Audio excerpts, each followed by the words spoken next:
details of those findings when we have them. So Karen will take you through the Audit New Zealand items separately, but happy to take any questions you have relating to the office.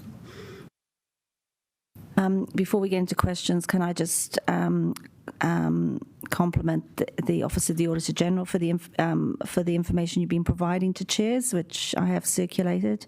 I found it particularly useful as a new chair of Finance, Audit and Risk. And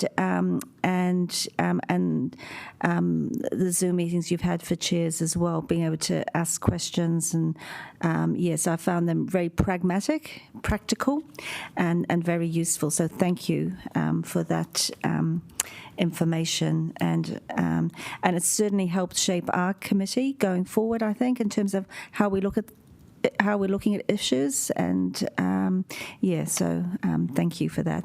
Are there any questions? It's obviously, I think the committee's lulling everybody into a false sense of security. Okay, all right, well, perhaps we could ask Karen to talk about the audit aspect. Okay, thank you, Chair. We've completed the majority of our audit of the annual report. I've listed in the paper some sections that we are still working on. I've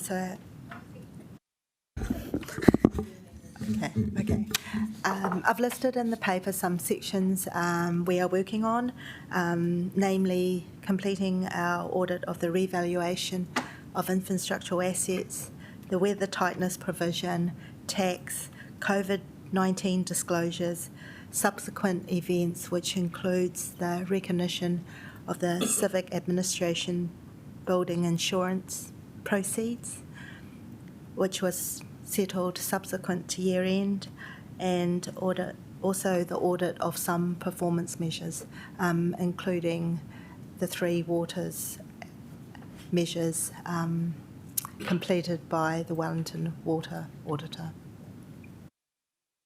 Happy to take any questions. Okay, and just we will be talking about performance measures in more detail in the annual report section of this agenda, in the public excluded part. Yeah.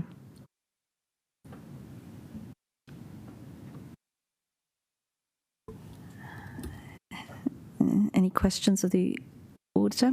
Yeah. Are any of those outstanding points, taking Wellington Water out of it, are any of those absolutely critical that we're likely to run into some problems with? Through you, Chair, no, Roy. Currently the audit is going very well, and we're due to complete the outstanding work shortly. Shortly? In the next week or so. Oh, in a week or so. Yes. That's well ahead of the deadline then. I wouldn't say well ahead of the deadline, since the papers are due for the next committee meeting next week. So the council meeting. In time for the deadline. No, that's the strategy meeting. Strategy and policy committee meeting. Okay. Yes. All right, thanks. Thank you. Are there any other questions on this part? Well, Office of the Auditor General and Audit New Zealand, you've obviously been very clear in your reporting and that. So look, I'm going to move the motion that the recommendation in the officer's report. Do I have a seconder for the motion? Thank you, Councillor Condie. We don't have any amendments, and I'm not going to do a right of reply. Yes, right.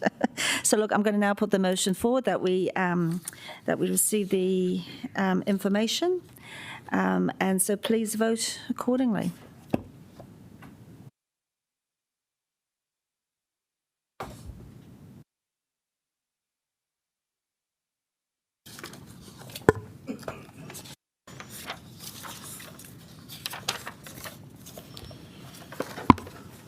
So, okay. All right. Motion carried.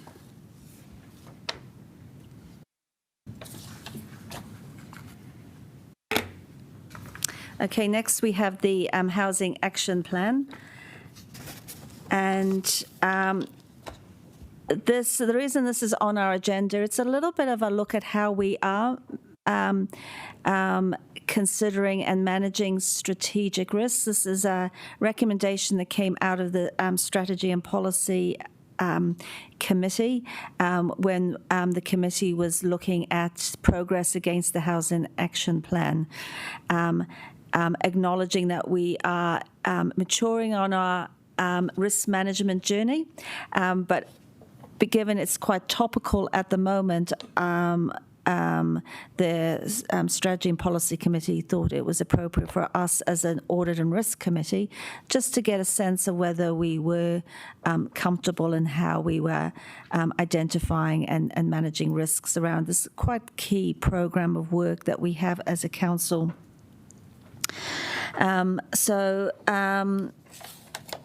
I will ask, thank you, Rebecca and John. And I wonder whether you could just take the committee through very briefly, and you've got it outlined as how that you do identify the key strategic risks and how you're managing them around this piece of work. Sure. Kia ora koutou. Thank you, Chair. That was a very good introduction to the paper. It's a fairly straightforward one. The way we manage risk with the Housing Action Plan is fairly straightforward. The Housing Action Plan has 5 key priority areas of work, and each of those have their own project and risk structures and governance structures around them. And then that's rolled up through a Housing Action Plan advisory group, which is a group of senior managers here at Council with risk, legal and project governance advisors there too. So they're all sort of collated at that point, and the highest risks are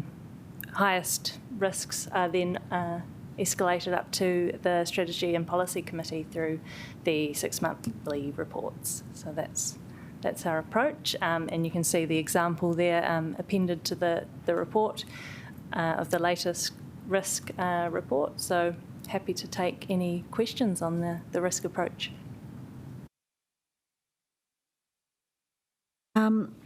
I do have a question, and probably the reason I sort of wanted to see this on. We have City Housing, which is our social housing portfolio, and we have some financial considerations around that, how that is sustainable going forward. And it's not an insignificant amount, and they're not insignificant assets. And when I look at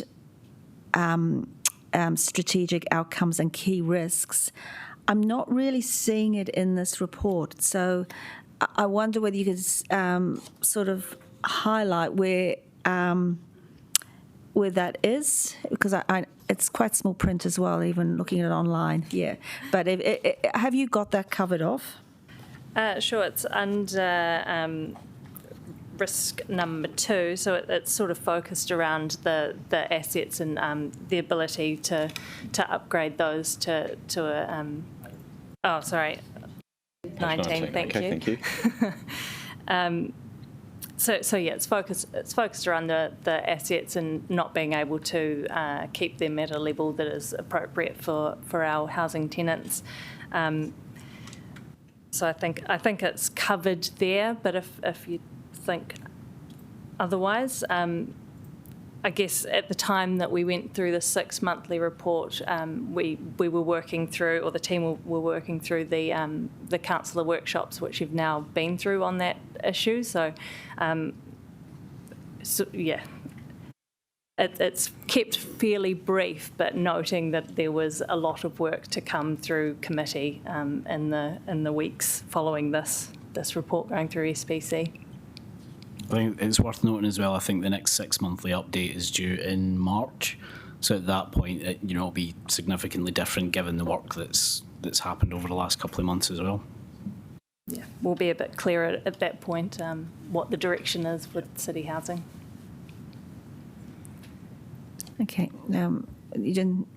Stephen, That's probably question. been answered. I know that there's a big paper has been deferred recently, and perhaps I missed you. You have an indication of when that would be likely to be coming, or was that what you already answered and I was just not listening? So you've had the 2 workshops Yep. that went ahead of that paper. The paper, I believe, has been pushed to February. Okay. Mayor? I guess the question is, and we know the kind of nature of the things which are being proposed to be done in terms of actions, and those which we'd like to be able to do in terms of actions. I guess the question is, from this committee's point of view, is, you know, what are the risks if if some of those things don't happen? And I'm not sure. I mean, basically says, look, we're doing some stuff to try and meet the particularly the financial concerns, because I mean collectively it is about financial concern. If we don't do those things, and I guess that's not what I see. No, and I highlighted suppose there. this paper is really about the risk approach that the housing action plan goes through, and we don't have. This committee does not have all the information in front of them about city housing, so I don't think this is necessarily the place to debate those particular issues. I wasn't thinking about debating the issues. I was just thinking about what are the risks if the Strategy and Policy Committee goes, yeah, actually, no, we don't want to do some of those things. And I guess that's my concern, because we are looking at risk, not the details of what people do. I think that will come through the committee paper in February. As I say, that you don't have the information here in this report for that, and there is a lot behind that, as you'll be aware through the workshops that were held a month or so ago. So I guess what I was probably looking for is that there is an expectation from this committee that if you're going to actually ameliorate the risks that have been talked about here, that actually some actions are taken as opposed to not taken. Yes. Actions need to be taken, correct? I agree with that. Thank you. Councillor Condi? I was just thinking back to the committee meeting we had when the resolution was passed to bring this paper here, and one of the questions that was asked, or it might have been during one of the workshops, was from Councillor Young about what happens if we don't meet the healthy home standards, right? There's new legal requirements. What happens if we don't meet them?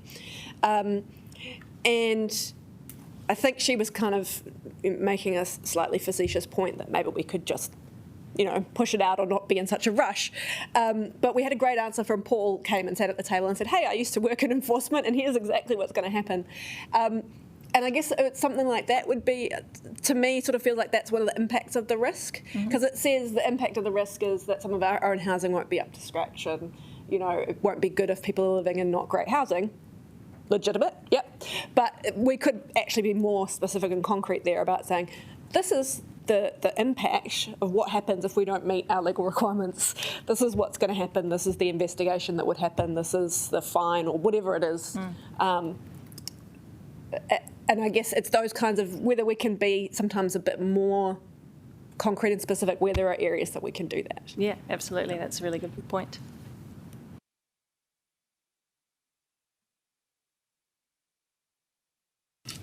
Are there any other questions?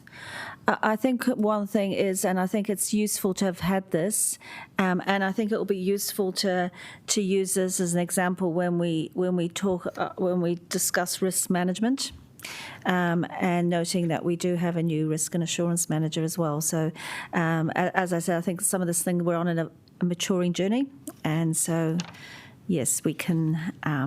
It's a good example to see how efficient, how effective our risk management approach is. Yeah. Okay. No other questions? Okay. So, as I said at the start, that that we brought this to the table so that this committee could get oversight in how, in a real sense, how the council is managing key risks on something that is quite strategic and a relatively high profile as well at this stage. So I think it's been really useful for this committee to take to hear this and to factor that in terms of when we're looking at our risk management systems, are they effective? And so I think that's been really useful. So look, I'm going to move the recommendations in the report. And do I have a seconder? Thank you, Councillor Condi.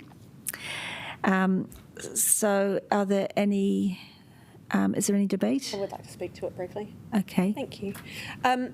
I just wanted to say that when we brought this amendment at SPC, one of the main reasons that it got through is that people were keen to put it in front of the external appointees and really give you a chance to have a look at something quite like a concrete example of how the risk management is happening in practice. It was acknowledged that we weren't going to bring this every time to this committee. It was really just a chance for a one-off to kind of bring it and show how it's going. I think it's also a great example of that because the Housing Action Plan cuts across a number of different areas of our organisation.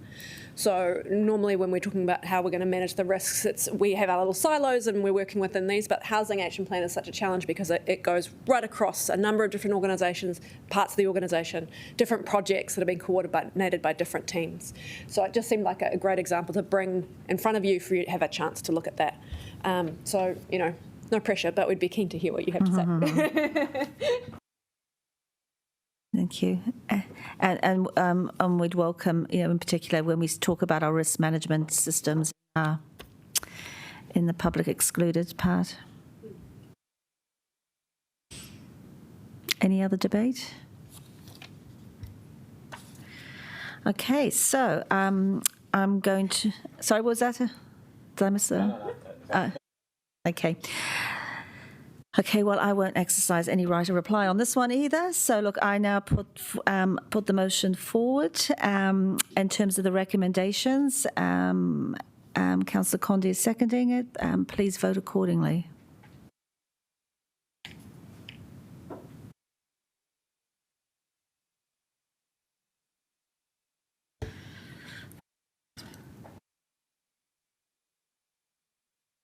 Right, and that motion is passed unanimously. Thank you. Thank you for your time.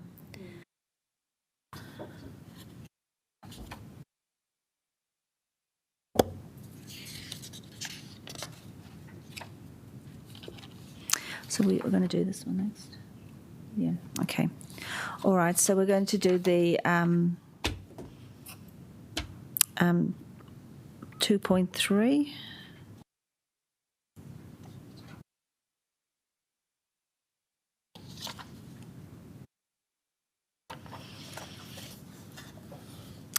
And this is the Audit New Zealand report on procurement, contracts and project management.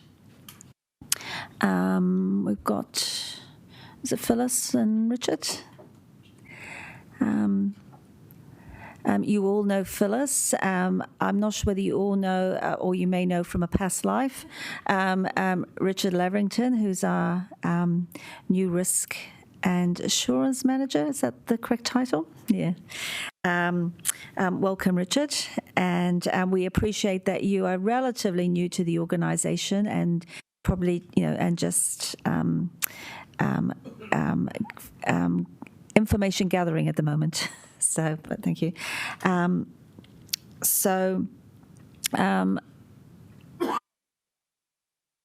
I just maybe Phyllis, would you be able just to talk briefly to this report? Kia ora koutou. Just really briefly, I'm just presenting the paper, and Audit New Zealand, Karen here could discuss a little bit more if there's any questions, given that this is their report. I think the main thing I wanted to emphasize from an officer's perspective is it's a good report around the findings around the procurement and project management, and we really acknowledge the work done by Audit New Zealand on this. From a management perspective, we have taken some actions around addressing that, and these are part of the paper around what we're going to do.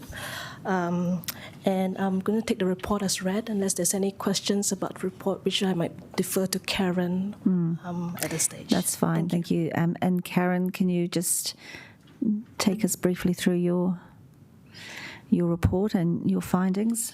Yes, thank you, Chair. We took a look at Council's procurement contract management function, and that includes policies, processes, arrangements in place, and we also selected a sample of projects to walk through them. Council's, I guess the... Yes. We would describe the council as having high inherent risk for contract procurement and project management. And what high inherent risk means is we looked at the size of those projects. So councils have some smaller ones, they've got some large ones. The diversity of those projects, so from operational to infrastructural projects across a number of business units, and the complexity associated with them, and that includes a number of buildings which require earthquake strengthening, for example. And what we found is that council could improve the capability and capacity of these functions, as well as reviewing the arrangements in place to ensure they're a bit more formalised. We have noted management's comments to our findings, and also how the council is going to work to implement some of the recommendations and the areas of improvements identified, some which councils have identified for themselves as well. So we are looking forward to working with council to help it improve these areas.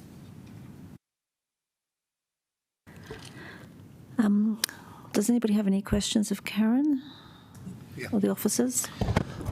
Thanks, Karen. I'm deeply concerned about this. It sounds to me like we don't have a procurement department that is, I suppose, as well-oiled as it could be. So I'm glad, and I know that management are doing a lot in that space, and I'm thrilled that Amelia East is with us now. What are the... Are you able to describe where we may have missed opportunities? And I know you only do an audit of the last 12 months, but I guess if you've got any other historic knowledge. I'm also concerned, but perhaps not for today, that are there other departments that perhaps might similarly need strengthening, but I'll take that up with the CEO, I guess. I think it's important that policies, procedures and arrangements are reviewed from time to time, because things don't stand still and good practice changes over time as well. So I think council had policies and procedures, but perhaps they didn't keep them up to date to take into account the increased complexity of the current environment and also of the projects. Thank you. Roy? One of the areas in procurement that always worries me is where there is no process, because either the supplier has been dealing with you for many years, or it's a specialised area and there is only one or two people, and so the procurement process effectively goes out the window. Now, have we got a policy for that? Firstly,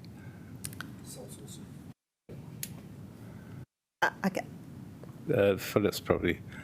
Is there a very clear definition of when you need to go to tender and when you can actually say, no, it's a sole supplier situation and we'll just renew the contract or whatever? Yes, so there's an expected process that staff are required to follow, and there's also an exemption process. So if you're wanting to go outside of that process, it needs to be signed off by myself and the CE. Okay. I think project management and procurement are quite similar in this organisation, where there's actually pockets of really good activity and capability, and then pockets where we could do better. And the challenge that we are wanting to address is having it embedded in our culture and our systems and our processes to make sure that even though we have a policy and a process, we can be comfortable that everyone's following it. So I think that's the gap. Yeah, so you don't see much of a risk in that area?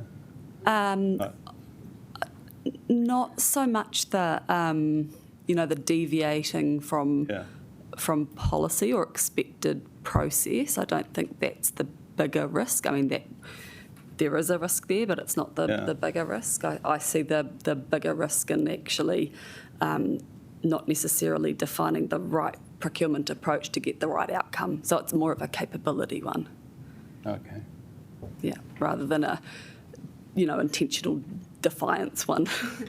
Yeah, because way back there were all sorts of situations where the American Air Force were buying nuts for about $20,000 a piece because that particular supplier was the only supplier, so then they could charge what they liked with a little bit of help from the procurement people in the US Air Force. Yeah, and actually one of the areas that the OIG have identified is around that strategic supplier, where we might have inherent supplier risk because there's lack of market capacity. And so it's actually an area that OIG's reached out and that we will be working with them on. It's quite common in a small country like this. There's only one supplier of specific.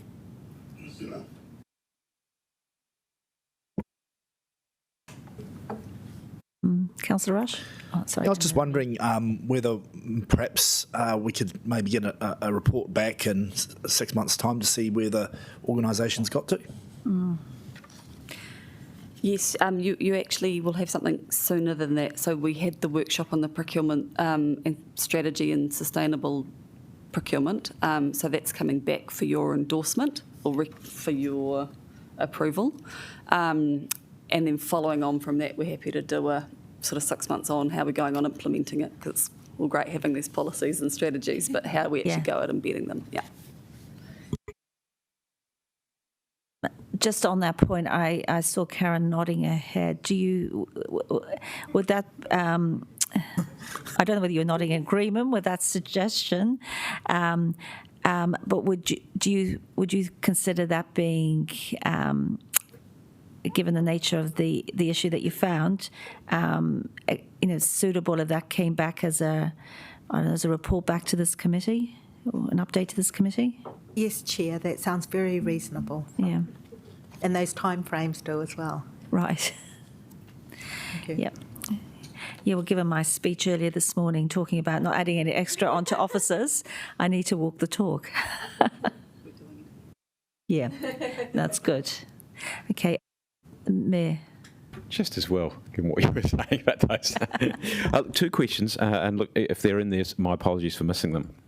The first one is any sort of advice about how we deal with the selection of early contractor. If we've got a project, we want a contractor in early rather than a tender process. So I'd be interested in your thoughts on that. And the second one is, as we go through this whole thing around a procurement strategy of some sort, how we do those trade-offs, because you refer there that we can use it to support wider cultural, social, economic and environmental outcomes. Guidance on how we document those and how we say, look, we're not taking the lowest price because we're doing this, but how we make clear that this is going to cost us that. You get what I mean?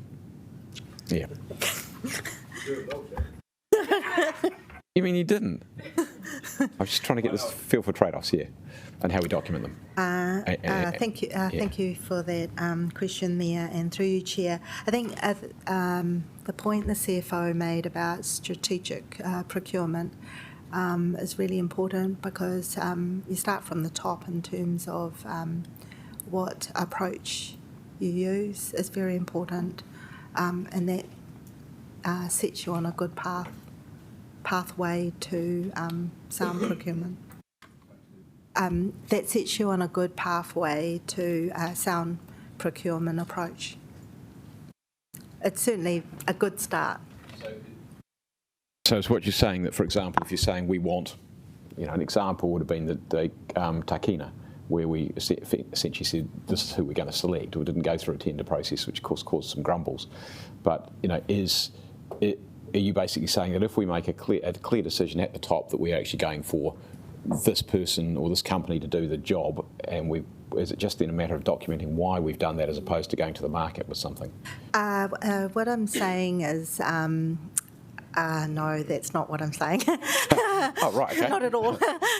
What I'm saying is that depending on what you're procuring, it's important to get an understanding of what is available in the market, and that can change from time to time.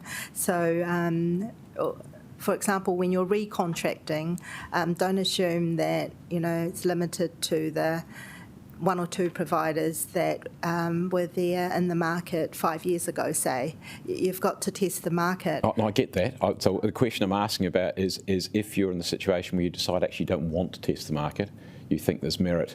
It's the co-design sort of thing in the building area of saying, look, we want the contractor involved right from the beginning, which means we don't actually, we might tender it right at the beginning, but we might not tender it later on after we've done the design, for example. And as I said, the second question was that one around the procurement trade-offs and how we document those things if we're after multiple objectives, not just best price. Sarah, did you want to comment on that? Yeah. So there's a number of control points that we have in the procurement process, and the appropriate place to agree that is in the procurement planning phase before you go to market. So understand what you're trying to achieve, and that might just be delivery of a project on time, to budget, and at the right quality, or it might include other benefits as well. But agreeing that up front at that control point and getting that approved internally appropriately, and then come back, and once you've received all the offers in, and you make a recommendation, there's your second control point, is around your supplier recommendation step, and that's your chance as either internal management or governance to go back and say, based on these recommendations, are we achieving the outcomes that we thought we would in the procurement plan phase? So there are control points embedded in the procurement process that make sure that you're getting the right value for those trade-offs, and it's an appropriate approach given that we're a public entity.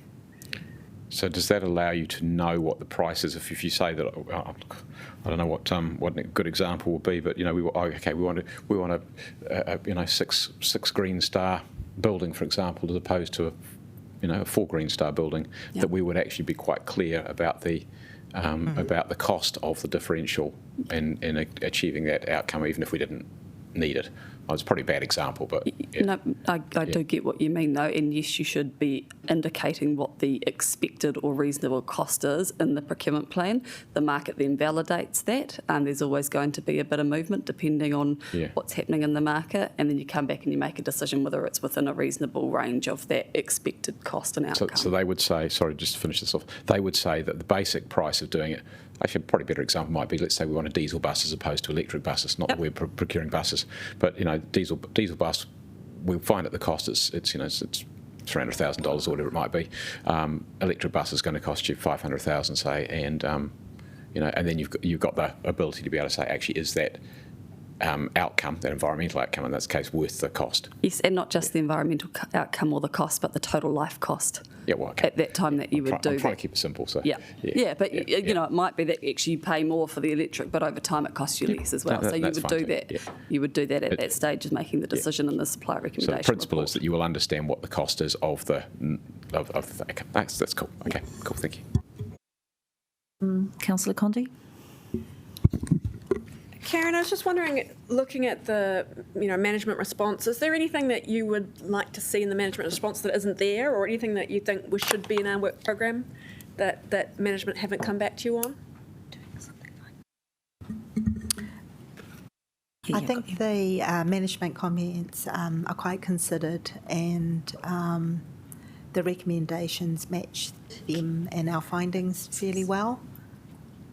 Thank you. If I could ask one more, I think picking up on one of Mayor Foss's points is we're doing a lot of these major capital projects, and we've just been through this process with the library consultation, and one of the things that we're finding on the library and with the Omarara Reservoir project is that we're getting a lot of benefit of bringing the building contractor into the process really early. And I think we want to do more of that as governors. We can see that that's actually delivering all kinds of benefits to us. But we want to understand the procurement implications of that. If we bring them in so early, it basically means you kind of then don't go to the market later because you've brought them in at the design stage. And so I guess it would be great to understand your advice about kind of what the risks are of that, because as governors, I see a strong appetite for it around the table, but I think we need to understand what the risks are of that approach and how we should be managing that from a procurement point of view. I think that's a really good question, and I think, may I turn that over to to Richard, just from a risk point of view?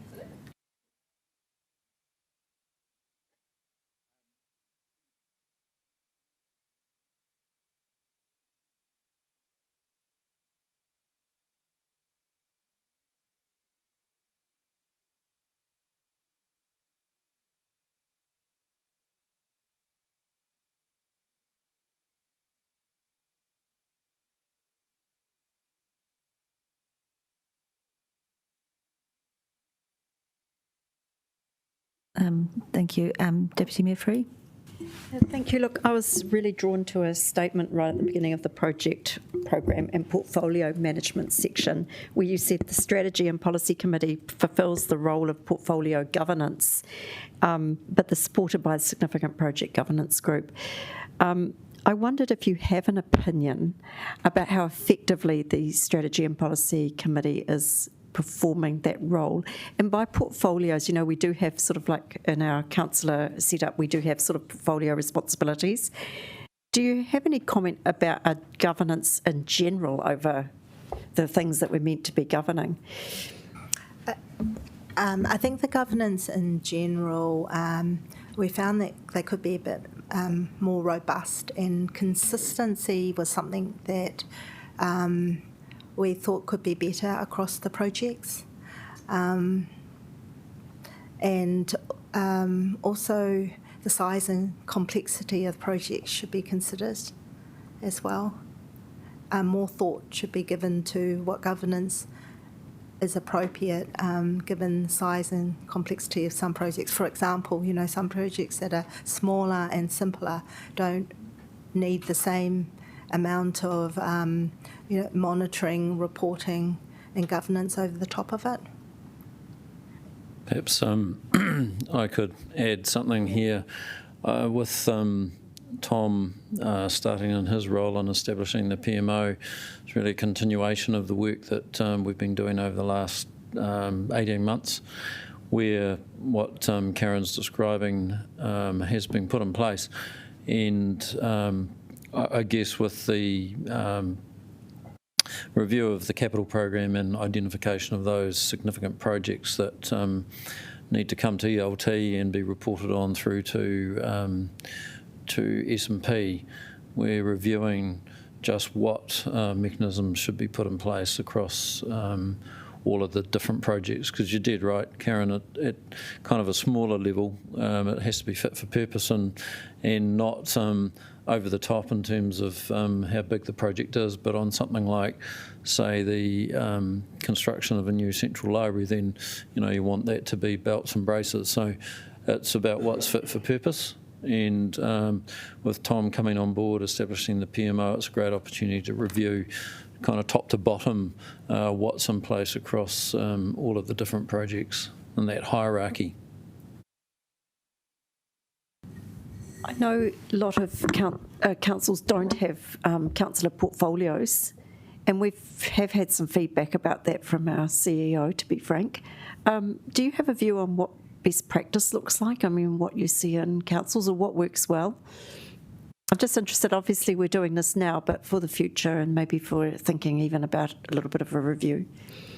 Our observation is, I guess, different councils have different preferences. So some councils do have portfolios and others don't. I think the kind of terms of reference, what is covered, what is discussed in the challenge provided is important. So really having been good at those things is as important as how you arrange yourselves. Just wondering, Laura, did you have anything you'd like to add to that? I don't have the detail with me now, but mentioned in our paper is some recent work we did on procurement, and that was talking to 21 different councils about their processes. And so the report does conclude on the good elements coming out of that you may like to use here. As I said, I don't have the detail with me, but it may be something to refer to.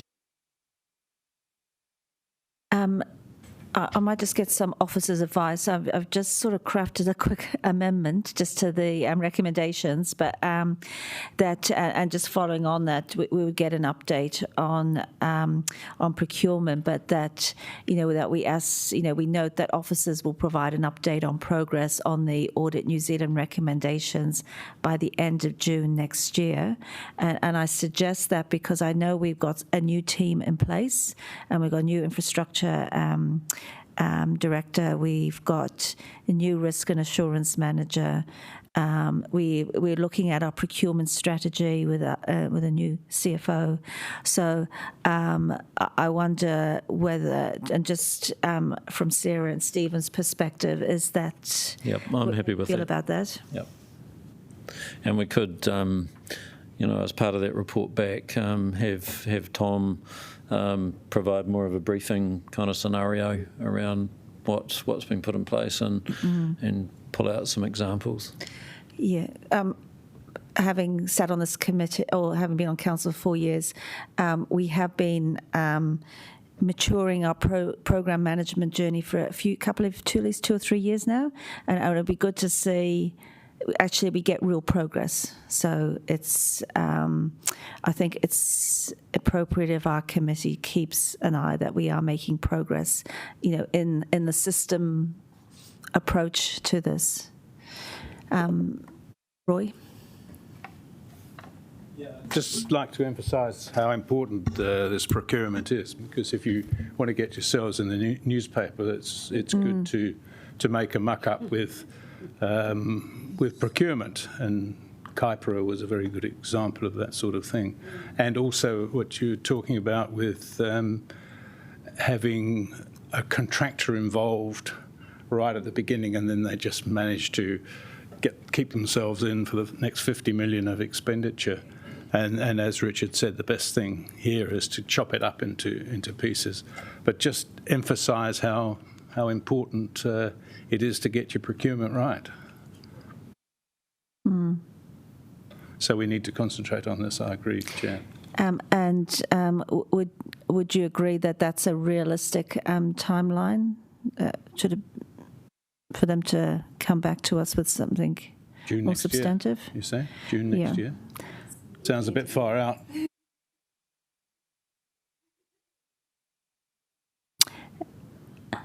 Got some big projects coming up where you're going to need a good procurement processes.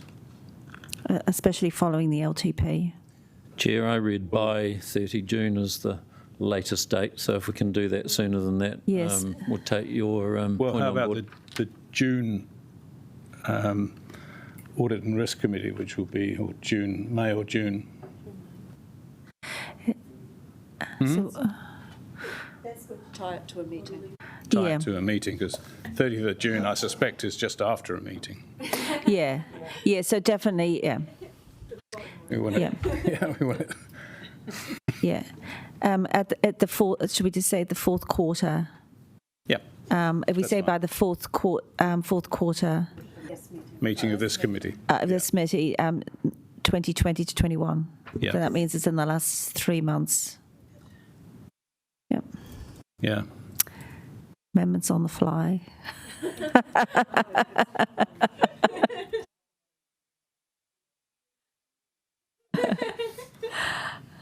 I'm responding. I'm responding to the meeting. Pushing you straight away, huh? Yeah.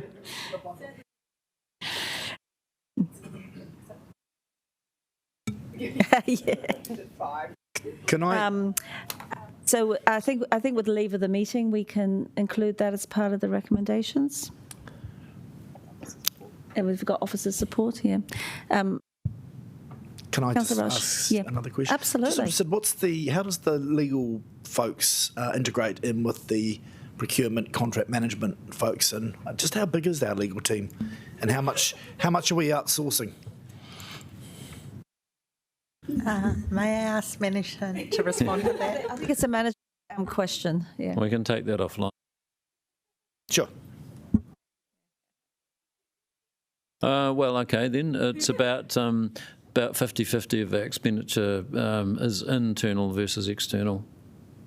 So we outsource about half of our work. Including the litigation? Yep. Okay. Okay.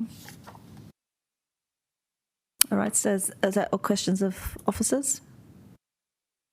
Oh, yes, ma'am. Look, it's probably not quite there as much project delivery, I suspect, but just to ask, the whole thing around how we manage, because often what we do at a governance level is we say, look, we have a fight, sometimes fight like cats and dogs to say, this is a project we want to do. Right, done. Often we haven't necessarily got the right dollar number there, which we find out later on. We go, oh, we didn't get that one right. And also the other bit that we don't tend to govern as well, and I don't know whether this is because of the way in which they're sort of thought through, is the delivery time frame, the delivery risks, the processes. Is that something that relates to procurement or just purely to the delivery side?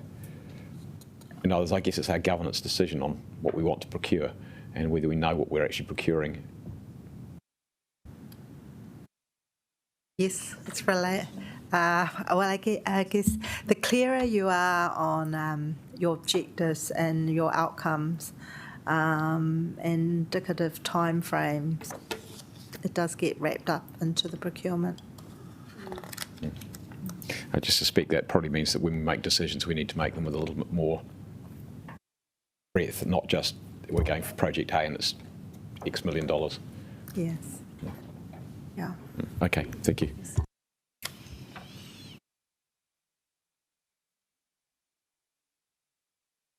All right, that's all the questions. So we will now, I'll now introduce the paper on the Audit New Zealand's report on procurement contracts and project management. I thank the Audit New Zealand for your insightful view on where things are at and officers' responses to that. I think it's an area that we need to make sure that we have got the right systems going forward in place. We know we're on an evolving and maturing journey in this area, but we actually do need to see some real progress, given that the amount of expenditure that we have, not only do we normally have, but how likely we'll have going forward. And it's good that we will get an update on progress, noting that we've had a lot of change in personnel at Council, and especially in these areas that will specifically be looking at this. So and adding in this additional recommendation means that this committee will hear back formally from officers on what's been put in place, not what's going to be put in place, and also what progress that we're making. And I think this ties in neatly with sort of the risk management conversations that we continue to have. So do I have a seconder? Oh, Linda, thank you. Seconded. Would you like to speak to the paper? Yes. Would anybody like to speak to the debate? I love this committee. Yeah, so I won't it won't be exciting rash reply then.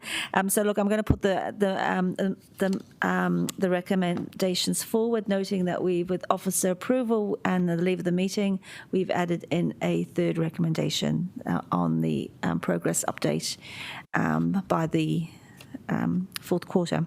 So I'll now put the motion forward, and so can you please vote accordingly?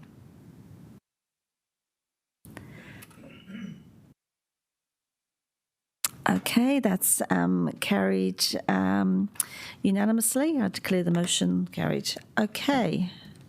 I'm pleased to see we've got our health and safety team here.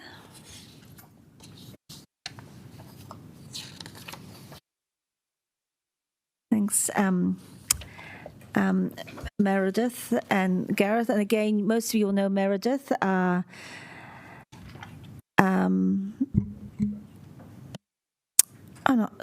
people GM, is it? I can't. It's all right. It was a late night last night.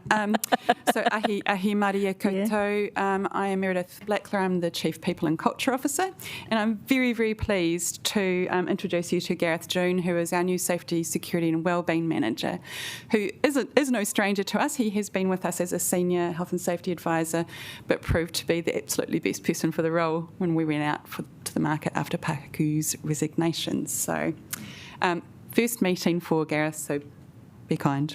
Be gentle. Okay. Before we must move into questions, I think it's great that we've got Gareth stepping up into this role, because you bring the knowledge of the organisation with you as well. So you're not on that really steep learning curve. So that's great for this particular really important area of council, and noting that it is, in terms of our other maturing journeys, is looking at how we bring forward this report. We really make sure that we have got that governance eye on this, and noting that with what Gareth and Meredith are wanting to do, that this will probably be the last report in this format. So, so this is very much the last 12 months. You'll be very familiar seeing this report in this way, but we do want to take it to the next level from a governance perspective. So maybe if I could get either Gareth or Meredith just to talk us through the key points in the report. Sure, thanks for the warm welcome. The key stuff that you would naturally simulate to the last 12 months, and the reporting period was to the end of June, was the impact of COVID on the reporting period. So not only around the lagging indicators, around the incident profile, but also our ability to deliver aspects of our safety management system that relate to our lead indicators. There have been some really positive insights that you could pull from the report, particularly the increase in early intervention, and then naturally the correlation to that and the decrease in the incident or injury costs through ACC. So that's a really positive influence of using a more preventative measure to actually decrease the true impact to the organisation. So that's a big win. Otherwise, the key stuff within the report is that we're still applying the same principles when we have serious incidents, particularly of a higher risk, that we're still using the ICAM methodology in order to gain consistency for corrective actions that are being applied. Thank you. Is there anything that you wanted to add, Meredith, or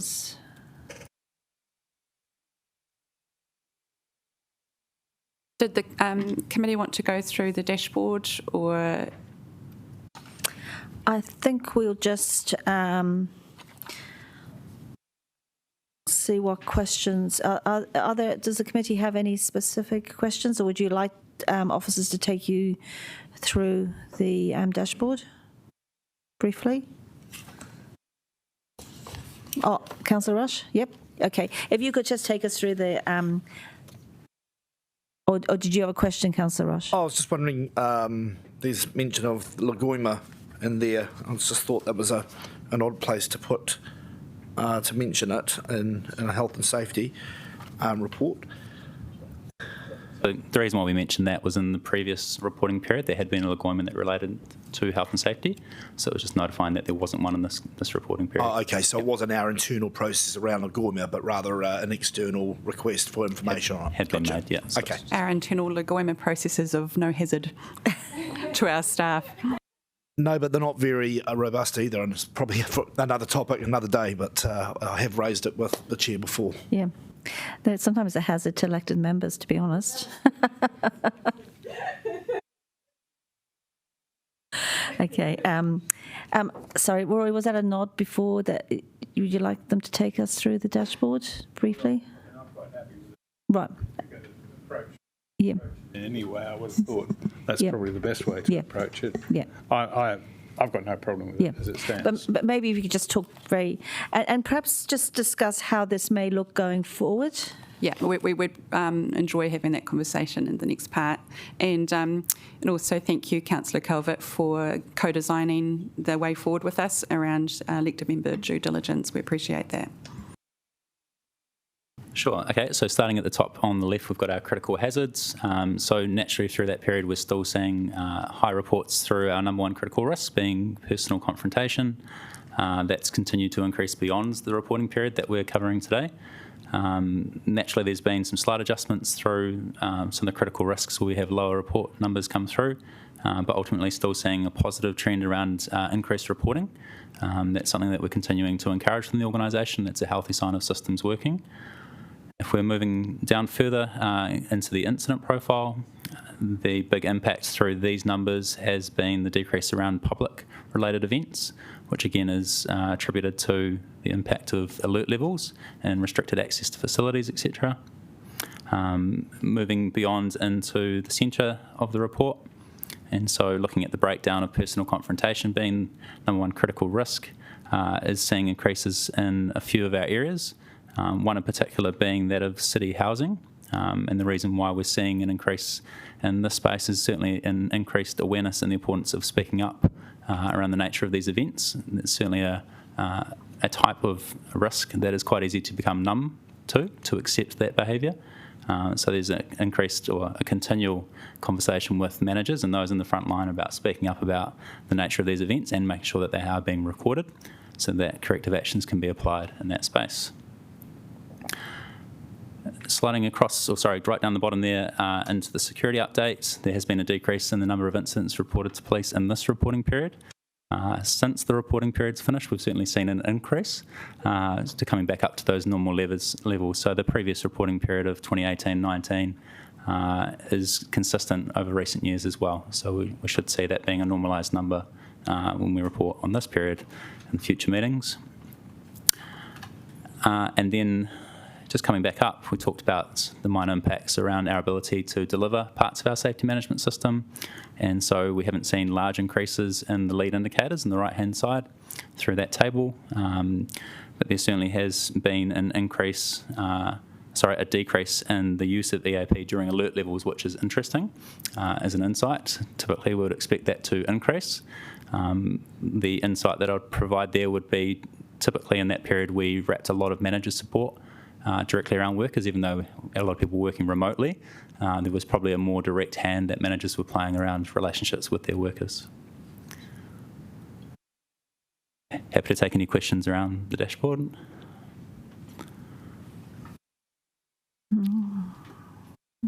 Questions? Oh, Councillor Rush. I was looking for the bow tie risk assessment, which seems to be yes. going to be attachment 2. And it's not there. Great. Oh, okay. That's why I can't find it. Cool. I'll have to share that back to the meeting, following the meeting, sorry. Okay, thank you. Well done, Councillor Rush, for the anyone picking that one up. I've been going through trying to find it. I'm happy to speak to that bow tie. Okay. Both those workshops. I googled it actually before you sat down and wondered what it was, and so then I was interested to see it. So fair enough. Yeah. Okay, so the methodology I won't speak to in lots of detail, but it's really a way for us to ensure we have a balanced approach to understanding the impact, not only the preventative controls that we would apply to a top event, but also the recovery measures as well. And so the methodology we've applied against all of our critical risks. So with these 2 now completed, it means that for each of the nasty 9, we have a detailed risk profile associated to that rather than just a hazard register kind of perspective. So the key insights that we gained, particularly for natural events, is that we stopped calling them extreme natural events. It's probably the big one because all events have a different risk profile. But certainly the key thing that we identified through that bow tie risk assessment workshop was the need to spend more time in the preventative space. We've got pretty good at reacting to situations that arise of very different contexts, but the need to actually be prepared, and we will talk about this with emergencies, but spending that in a more proactive setting so that we actually will respond more effectively. And there's all sorts of benefits to that, not only around being more effective, but physically as well. There's certainly impacts around are we actually prepared and not spending money in a reactive space if we've already got the equipment ready to use.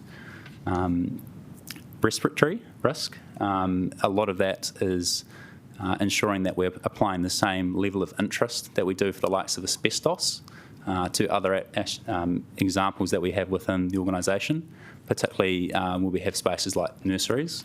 We have a lot of airborne fibres and particles that we should be applying the controls consistently regardless if they're regulated or not in the likes of asbestos. So those were the key insights for us. So a number of controls that were identified to be partially in place, which need strengthening to ensure that they are actually in place consistently across the council where those hazards exist.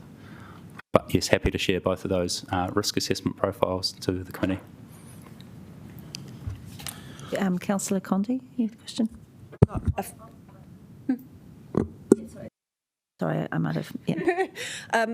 I've got a few questions, not particularly about the dashboard, but I guess the first one is that this report had a number of serious incident reports in it. And as somebody new to FAS, it's the first time that I've actually had a health and safety report come to us that had incident reports like this in here.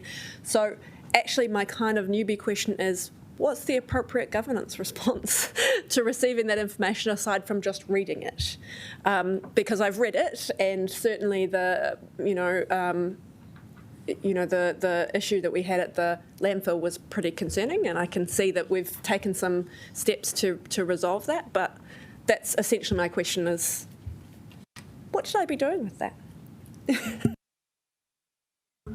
Sure. It's a really good way to, I guess, exercise the core requirements around the officer's responsibilities on due diligence, particularly around seeing systems in action.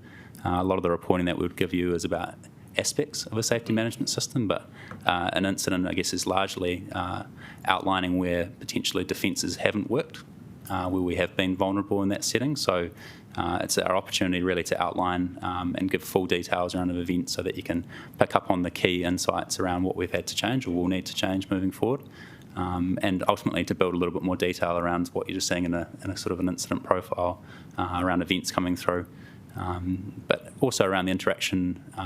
Particularly I'd probably mention that the interaction we have with other parties, that in the overlapping duties space, all of those events are examples where overlapping duties are at play, that it's not just events that are under our control for our people. We've got contractors involved within the landfill environment. Both pools are around other people coming into our facility. So our duty of care is really co-owned or co-shared in that space as well. So key events to highlight that. And then a couple of other questions just about COVID. I guess one of the things I'm really interested in is around personal confrontations, and we're hearing a lot about Courtney Place, and that we're seeing a higher level of confrontation and kind of aggression in our community, and that I guess I would expect to see some of that coming out and affecting our frontline staff at council, and whether you can kind of talk us through, is that happening, and how are we responding to that? Unfortunately, it is happening, and it's on the increase. So we have had a number of physical assaults on our parking officers, even in our libraries. Frontline staff are experiencing increased levels of verbal abuse as well, as our social media staff are also receiving considerable abuse via the comments on our Facebook page. So this is something that we are very cognizant of. We have booked another bow tie, particularly on this, because personal confrontation is obviously one of our nasty nine. And we are gathering representatives from across all our council services at our front line in order to review those preventative measures that Gareth talked to you about and make sure that we have a consistent response. As part of that, we are also considering external communications. I don't know if any of you saw the video from Hamilton City Council for Pink Shirt Day, where they actually released a video of examples of abuse that their staff receive on a daily basis to humanise it. So it was staff members talking about, or actually saying the things that get said to them on a regular basis, which is exactly what our staff experience as well. So we're looking at how do we educate the public while acknowledging that mental health is nationally trending down because of COVID, as well as putting in further additional support around resilience and other ways of coping through a mentally challenging time. So this will be happening in, I think, early December. and we will be reporting back to our health and safety steering group on that, and we are happy to bring that here as a deep dive, which is one of those things that Councillor Calvert referred to before that we'd like to start doing here, really getting deep into our risk versus the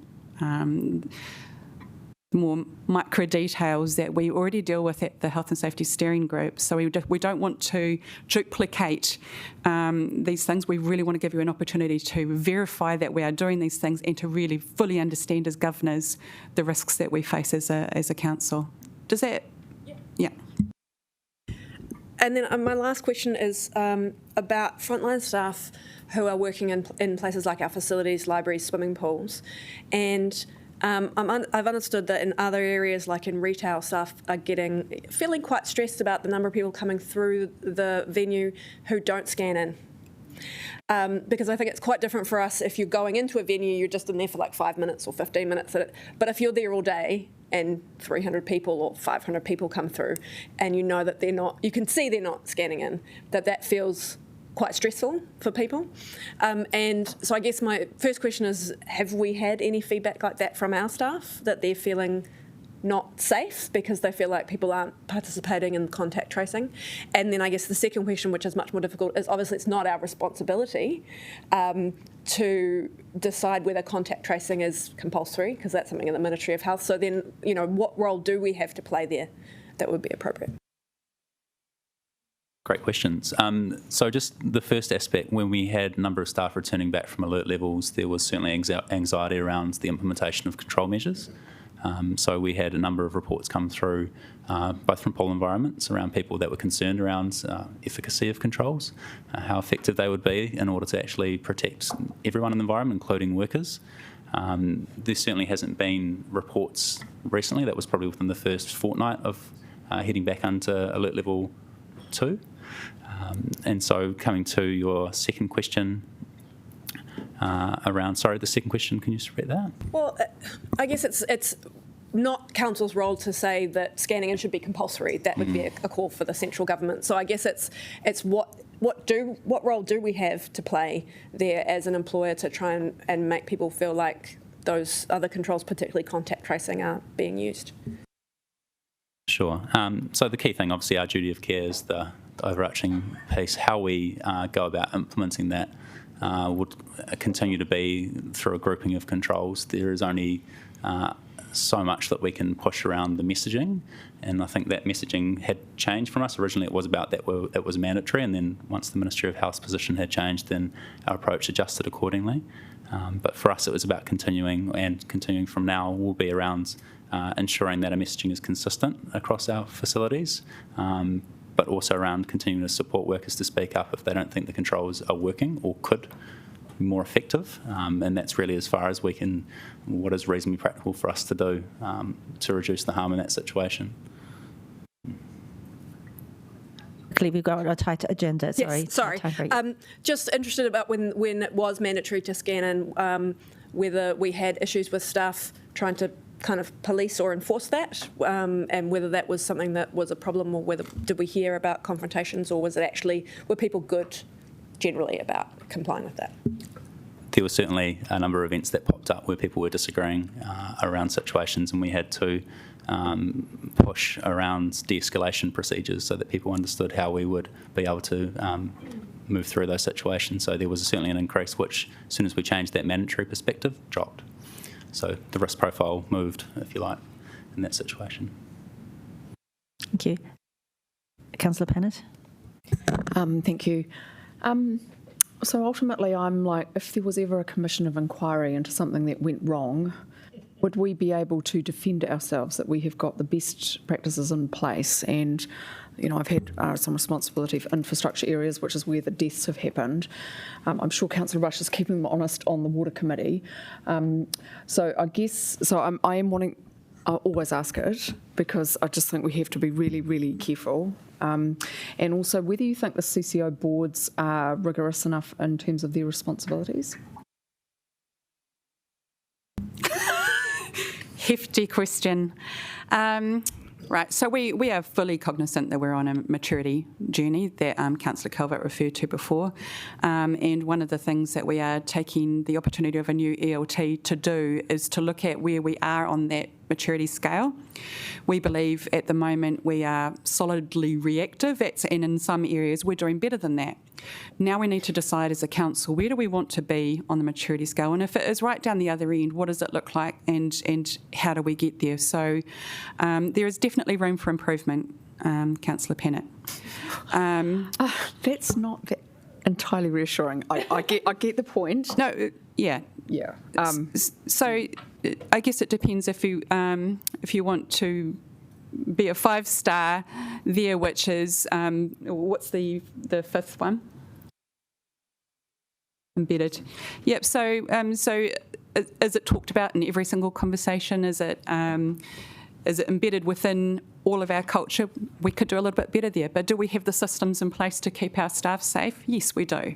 So on a maturity scale, we're not failing, but it's about continuous improvement, and that's part of our values as well. So we're taking that seriously. Because for me, life or death is somewhat absolute, journeys and all the rest of it. But, and just the other question I had was around, you talked about mental health as being an aggravating factor in some confrontations, but I presume it's not just mental health, it might be socioeconomic stress or just people with a anger problem, whatever. Yep. There's certainly multiple causes for those situations. Thank you. Is that the questions for now? You want to get going? Yeah. I could ask you another one, but no. Okay. You can ask offline. Look. I know I said right at the start of this, but we're on a maturing journey. I think we're in a much better space here already with health and safety. So that's a high level of comfort that I have. I've talked to Meredith and Gareth about how we really need to make sure that as governors we lift our game and making sure that we're focusing on the things that we need to focus on, what management needs to focus on. So we're not trying to do management's job, but we're doing the job that they can't do, which is the governance. We are classed as officers in under the Health and Safety in the Workplace Act. So, and what does that actually mean? And we did a review of elected members' responsibilities a couple of years ago, and it's timely that we refresh that. We look back and in line with that in the reporting that comes to us to make sure that we are focusing on the areas that we need to focus on.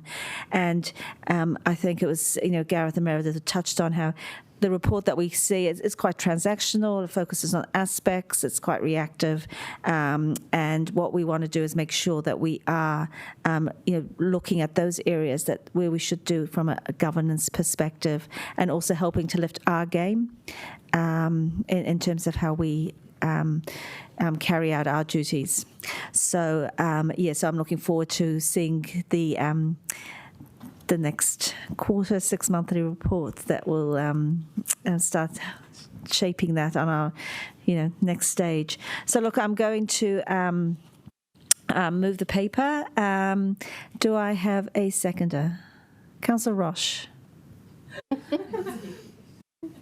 Your turn. Would you like to?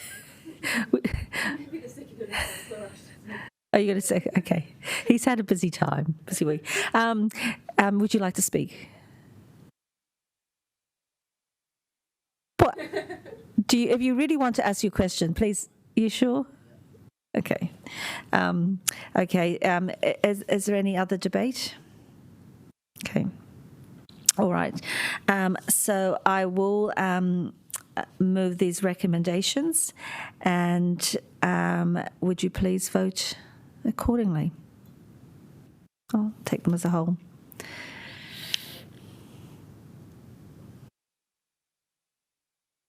No, do you know it? We're over that, aren't we, Ina? This is the non-political committee. This is... All right, thank you. Motion carried. I'm just conscious...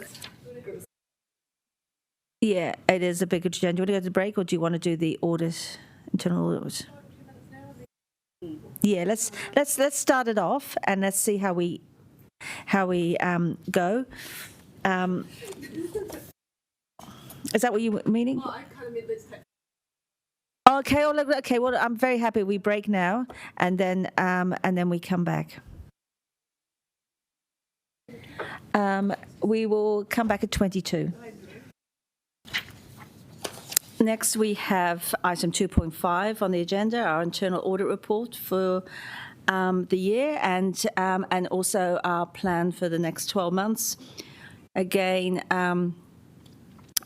we have Richard here, acknowledging Richard's 3 weeks into the role.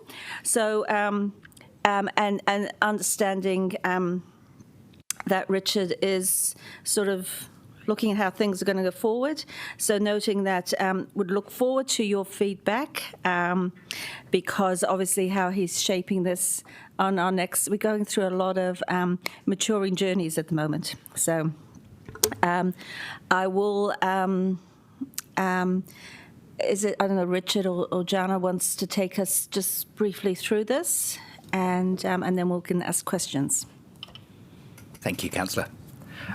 It's very briefly, thank you to Jana and to Phyllis who've prepared these papers before my arrival, but I have had some influence over them. And thank you to Phyllis also, who covered my role for the last 3 months. The first paper, which Jana will speak to, covers both the look back, the audits completed over the last year, but also our assessment of core internal controls, which is then feeds into the next part of the paper, which is the internal audit plan. And just in response to your comment about looking forward for the team, I'm soaking up as much information as possible at the moment. And rather than thinking, well, this is what the team should look like, it's really what does council need? And there's a whole range of assurance services and risk management advice that we can give, and then prioritising where we give it. So that's part of the plan to report back on. But in the meantime, over to Jana. Yeah. And thank you, Richard, and thank you, Chair, and good afternoon, everyone.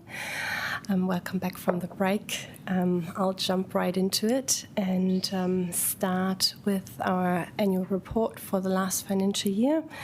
And as Richard already indicated, that report basically has 2 core ingredients. One of that is a summary of the work we did over the last financial year, such as audits we completed.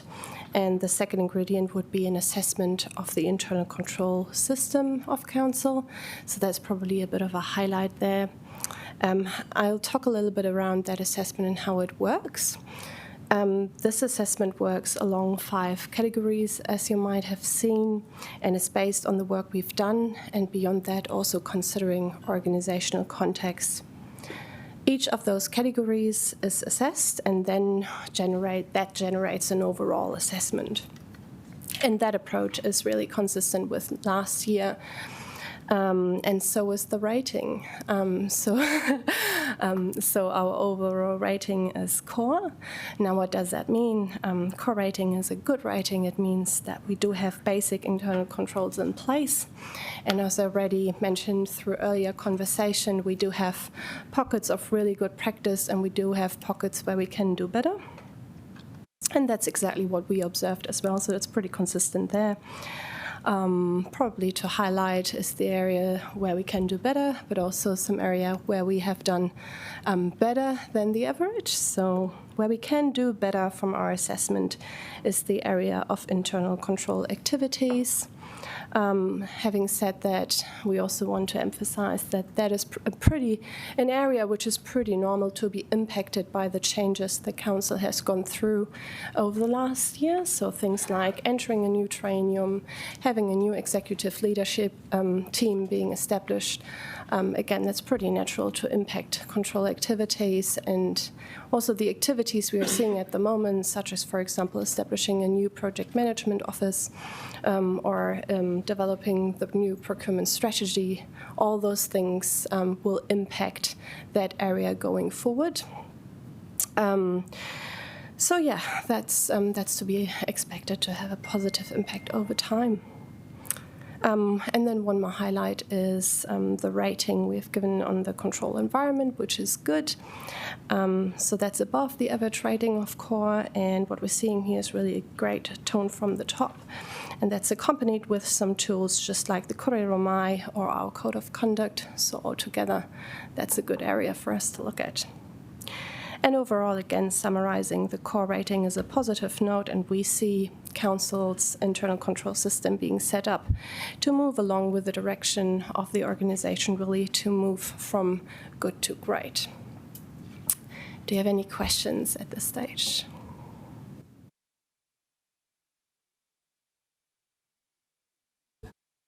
Shall I go? All right. Chief audit expert. First question I'll ask you, Richard, then I'll ask you again in 6 months' time. Do you have enough resources? You don't know at the moment, I'm sure, but I think by the time you finished, I wonder whether the size of your internal audit department at the moment is sufficient for an organisation of this size. So I know you can't answer the question, but I think it's something you need to. Yeah. Okay. The composition of the team is a team leader and 2 internal auditors underneath, so it's not huge. But the wider team includes risk and complex legoimas. So there's a lot of resources. How we mix them, is it appropriate? And we also have the opportunity, a very small budget for consulting on top. Yeah. That's part of the second question. I think it's important when you do your budget for the following year that you leave enough time for unplanned activities, because if something comes up and it's going to be referred to you, it's probably pretty important. It's no good saying, oh, well, I've got to do this couple of internal audits first, I'll fit it in next year. So I think, if I'm right, the allocation here is advisory activities and other business, 40%. It's on page something or other. 62. Different page numbers for us, sorry. Okay, that one. You're looking at the... It's 4 of 10. Yeah, thank you. Yeah. That seems about right to me. 60-40. Yeah. But also you need to track it, because if you do your job well, people will always want you back again. So if you do the job well, your 40% isn't enough. And when they stop asking you to do work and it drops down, that's not good. So I think it's an important area to look at. And if we are providing some of that proactive advice and related assurance activities, then it may mean that we don't need to come in as much afterwards to provide a retrospective. They're unlikely to be in the same areas, I'll tell you that.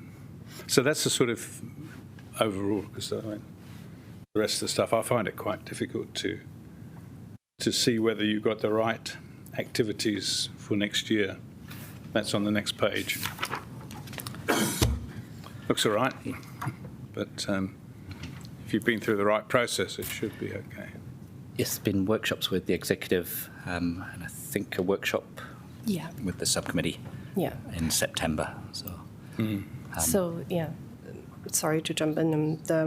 This plan is really based on the approach and suggestions we've discussed earlier this year, and we have discussed again with the executive. With management. Here's the next issue then. You've got to make sure that you don't end up doing management's job, because management is due to do the work, and it's up to you to monitor it or review it. So there's a temptation, again, if you get good, that people all want you to come in and do their work for them. So you've got to get good, but you've got to be careful how you deal with it. Is that? Yes, I mean, that's understood. That's how we maintain our independence. I've seen it work elsewhere where you could second somebody out of the team, embed them into a project team for a while and provide some real-time assurance, but then that person can't then go back in and audit what they've done. That's right. Yeah. Okay, that's my comments. Any other questions? Councillor Rush.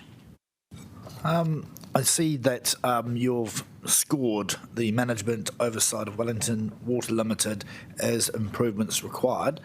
Do you just want to maybe set out your concerns or what the setup is?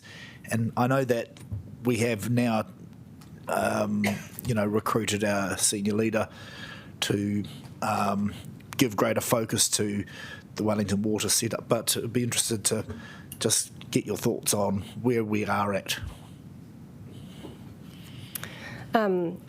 So I think one of the great things we could observe really was that the outcome from the review and saying, okay, maybe we can do better on the oversight is that we do have a task force now, which I think is working quite intensely on solving issues and on getting better oversight and understanding better how we can move forward with the relationship and the work to be done. Do you want to add to that, Stephen? Just I was just going to say that the work that was started by the team kind of got overtaken by events with the task force. Barbara sought some independent advice on the relationship, and all of those things have been built into quite a different way of operating with Wellington Water. In fact, Sarah and the team have got a meeting tomorrow, I believe, on working together on the the assumptions around the LTP, and some of those things probably would have been more difficult in the past because of the relationship. So already there's been a number of improvements put in place. Yeah, thanks. And I think that the relationship is what I understand it is much better. I wasn't here other than a year ago. So yesterday we had quite a contentious meeting, and at the root of it was I don't say at the root of it, but why don't I just ask it? What sort of due diligence do we do when we are working with counterparties on their processes? So in the oil and gas industry, you do some, they call it client care and the legal sort of thing. Do we do due diligence on our counterparties? In general, we do. Is that a procurement-specific question when you speak about counterparties? Do you have any? Well, I might refer back to Sarah. Particular issue was that the trust had not really got the corporate requirements in place when they were telling us that they had, and so I'm just wondering, how do we make sure that sort of thing doesn't happen again, or have we got processes in place to ensure that when we're dealing with insignificant, transactions, that we have done our due diligence on our counterparties. Perhaps, Sean, this is the wrong team to ask. Sorry, it just popped up into my head. Obviously, it's quite topical. That due diligence is undertaken by a legal team, and obviously on a commercial side. So it's really a case by case kind of situation, rather than more of a systems approach that our assurance team would undertake. Thank you. And I think it might also be in relation to probably from a procurement perspective. I'm not saying that was a procurement example, but that's certainly about how we deal, which parties we're dealing with. Any other questions? Well, I think the questioning is probably in line with, as we've talked about, how you're coming on board, you're looking at the process. So obviously when you give us our next update, obviously we will be very keen to hear your views. And I know Roy asked, have you got enough resources? And I think that's going to be, making sure that there are enough resources for an important function of the organisation of 1,500 people, $500 million of operational expenditure a year, several $100 million of capital expenditure. Yeah, have we got it right? Thank you. I acknowledge all the other priorities as well, so funding isn't a given. Yeah. Okay, Councillor Condi. Sorry, yeah, I did have one question about the action plan for next year, which is just I'm looking at the internal audits you have planned, and I was just wondering about the Purchase To Pay audit, whether you could just tell us a bit more about what that's going to be looking at, and I guess why it was selected as something that you think you need to look at this year. Mm-hmm. I guess to the why it was selected, I'm looking at Sarah. Do you want to jump in on that one and tell us more about that? I mean, I'm very happy. I'm just thinking I don't want to take it away. So being a new CFO, it would be nice to have some assurance over that part of the financial process. There's obviously opportunities as well as we're building the procurement maturity to ensure that we're looking across the whole source to pay process. I don't have any specific concerns that drove me there, which I also think is a good reason to look somewhere. Yeah, but nothing really other than that. Can you give me a simple explanation of what it is we're actually looking at here, like in terms of what this part of the process is? Because I'm tired. Yeah, but I do want to understand. So if you could explain it to me, and Yeah. Very simply, so it's from raising a requisition to buy something, the controls around whether that's an appropriate purchase or not, the way that we purchase it, what we pay for it, how we process that invoice, the cost to do that whole process. What I feel like is an opportunity for us is to ensure that the cost that we're paying to our supplier is in alignment with our commercial terms, so that alignment to the contract, I think, is an opportunity. Yeah. So it'll be in line with the purchase order, but not necessarily the key commercial terms. I shouldn't use key. The contract. So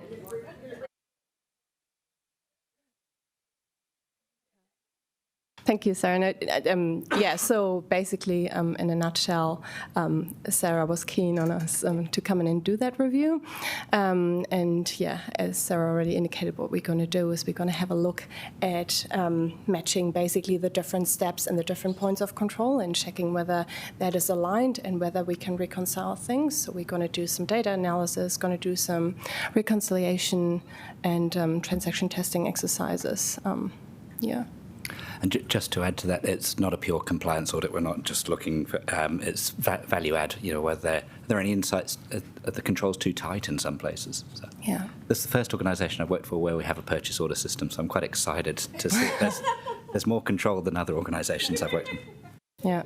So it's really about can we shape processes in a better way? Are there any issues? If so, what are they about? What are the root causes? And again, can we shape things in a better way? Thank you so much, everyone. Absolutely, yeah. So when would have been the last time that the internal audit function looked at Purchase to Pay? Just to give us a bit of context, was it 5 years ago, 10 years ago, 3 years ago? We did a procurement review 2018 to 2019 during that financial year. That didn't particularly look at transaction, but that looked at procurement strategy, procurement part, and all that. To be honest, any review exactly like that, like a reconciliation of Purchase to Pay, I don't know. Will probably be before that. But the assurance map actually on the back of our audit plan will give a bit more insight on what has been done over the last 5 years. But that's another reason why that review is actually due. Okay. The function sits under Richard and he can't remember when it was last done, so it probably tells us that it's due. Thank you.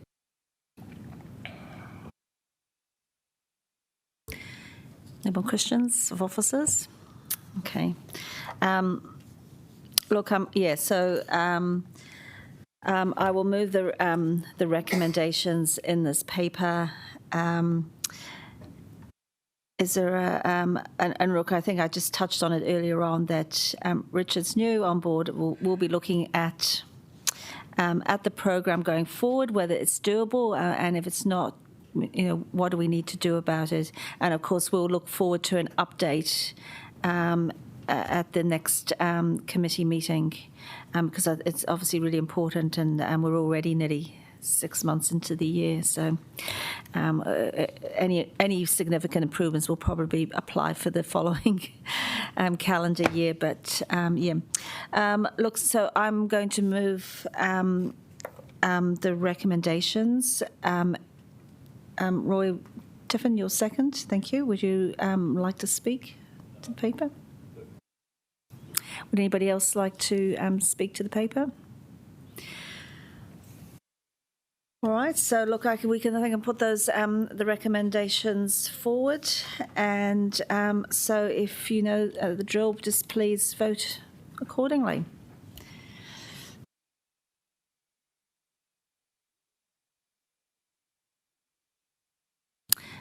Thank you, and that motion is carried unanimously.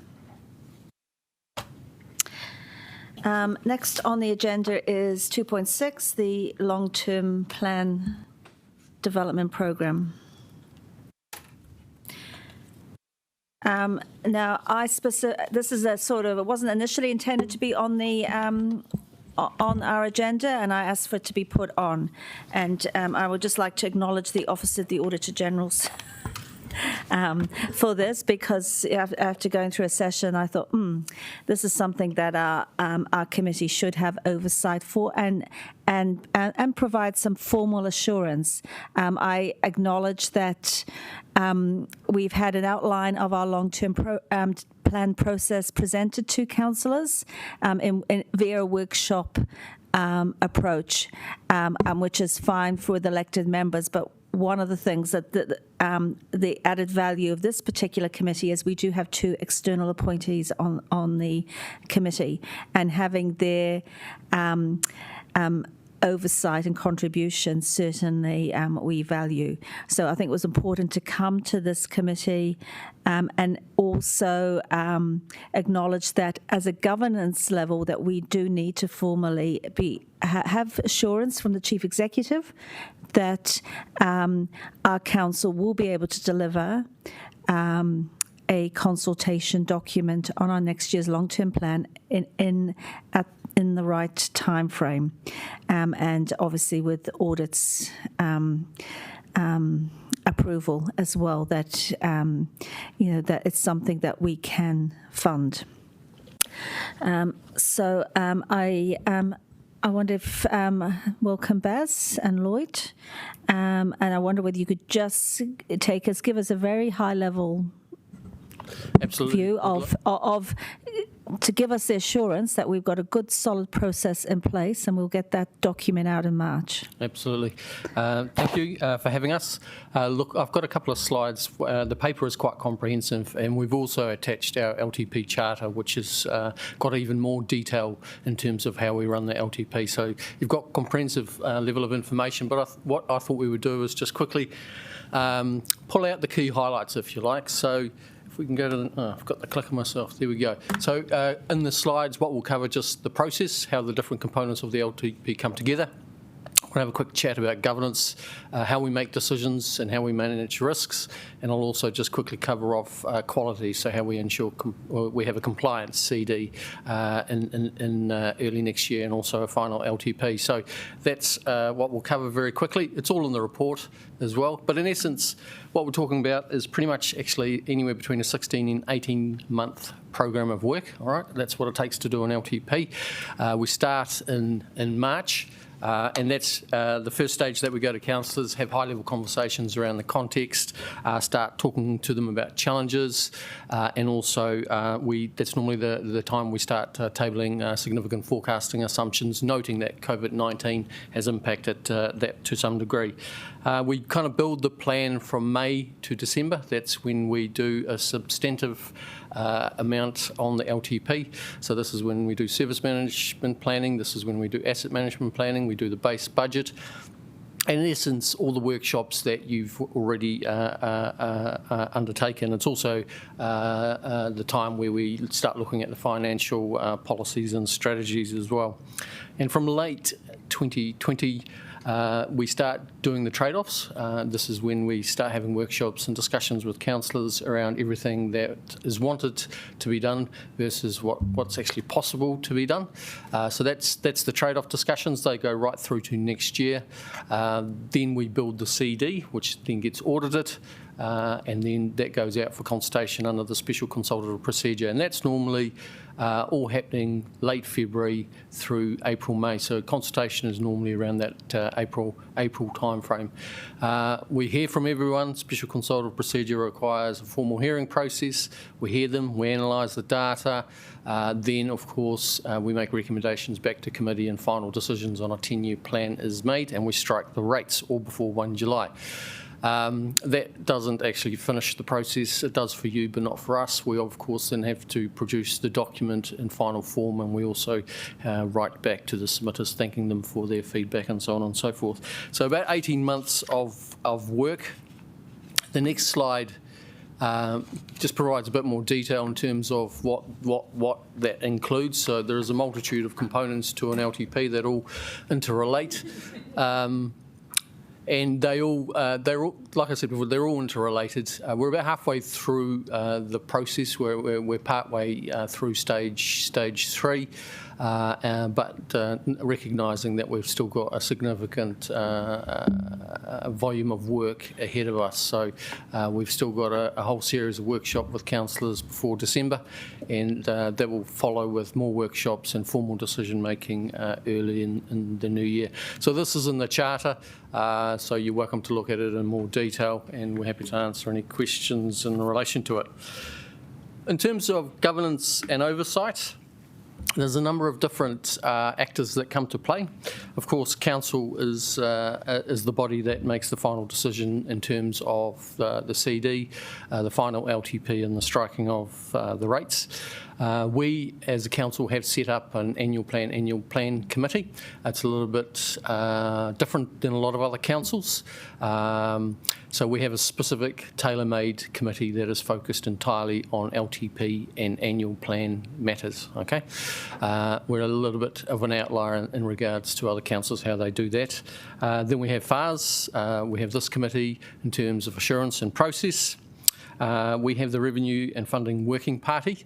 That's been a long-standing working party that we use on an ongoing basis. They go through the detail. So anything that requires a detailed review goes through that working party. So in there you've got asset management plans, you've got the performance framework, and you also have the revenue and financing policy. So that is about to kick off, and that'll go through right through to next year as well. So that's the governance oversight. Management oversight, of course, you've got the CEO and ELT. They own the LTP inside the organisations. Collectively, they provide direction and guidance and ensure quality. We have a program management group that is made up of directors and Tier 3 managers and some stream leads. They coordinate the delivery of the agreed LTP, and they direct resources to ensure all the required components of an LTP are completed to the standard required. And then in addition to that, you have work stream leads. So you have there are different components to an LTP. Each one feed into a work stream, and that work stream has a lead, an overall person that has oversight of them. In terms of what that looks like in terms of a diagram, this is kind of how it works. So at the bottom, start there.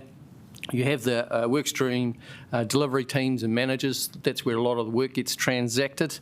That flows through into the LTP program management group, which people like Sarah and Stephen and myself and Marty and Lloyd sit on.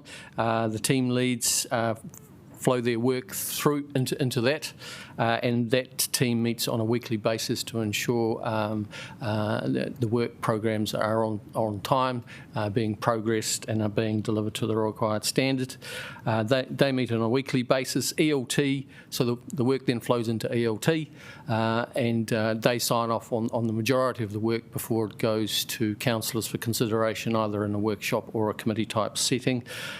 Just to give you a sense of the work involved there, they also meet, obviously LT meets on a weekly basis, but an LTP is a standing item, and I don't remember, I think for the last couple of months we literally have turned up on a weekly basis to discuss various components of the LTP. So it's an extensive project or program of work, and you've got high levels of involvement right through the spectrum, so right from business unit managers, financial analysts, right through to the project steering group, ELT, and then of course you guys, or councillors I should say, meet on quite a regular basis to work through LTP agenda items, mostly through workshop settings initially, but then that translates into committee decisions and committee meetings down the line.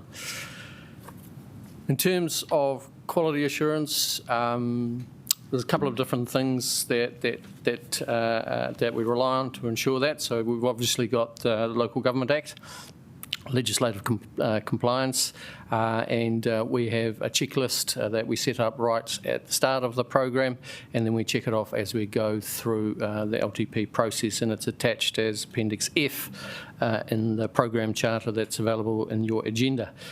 You've got audit standards and OAG observations, and Karen talked to some of those. They're here. We look at those as well. They inform and guide our process design and development as well. We've got SOLGM, which is local government sector. They provide guidance on the LTP as well. They provide extensive guidance on that, and we use that for project and program design as well. So we've got plenty of guidance to design the process and ensure that we're on track delivering the right required products at the required times.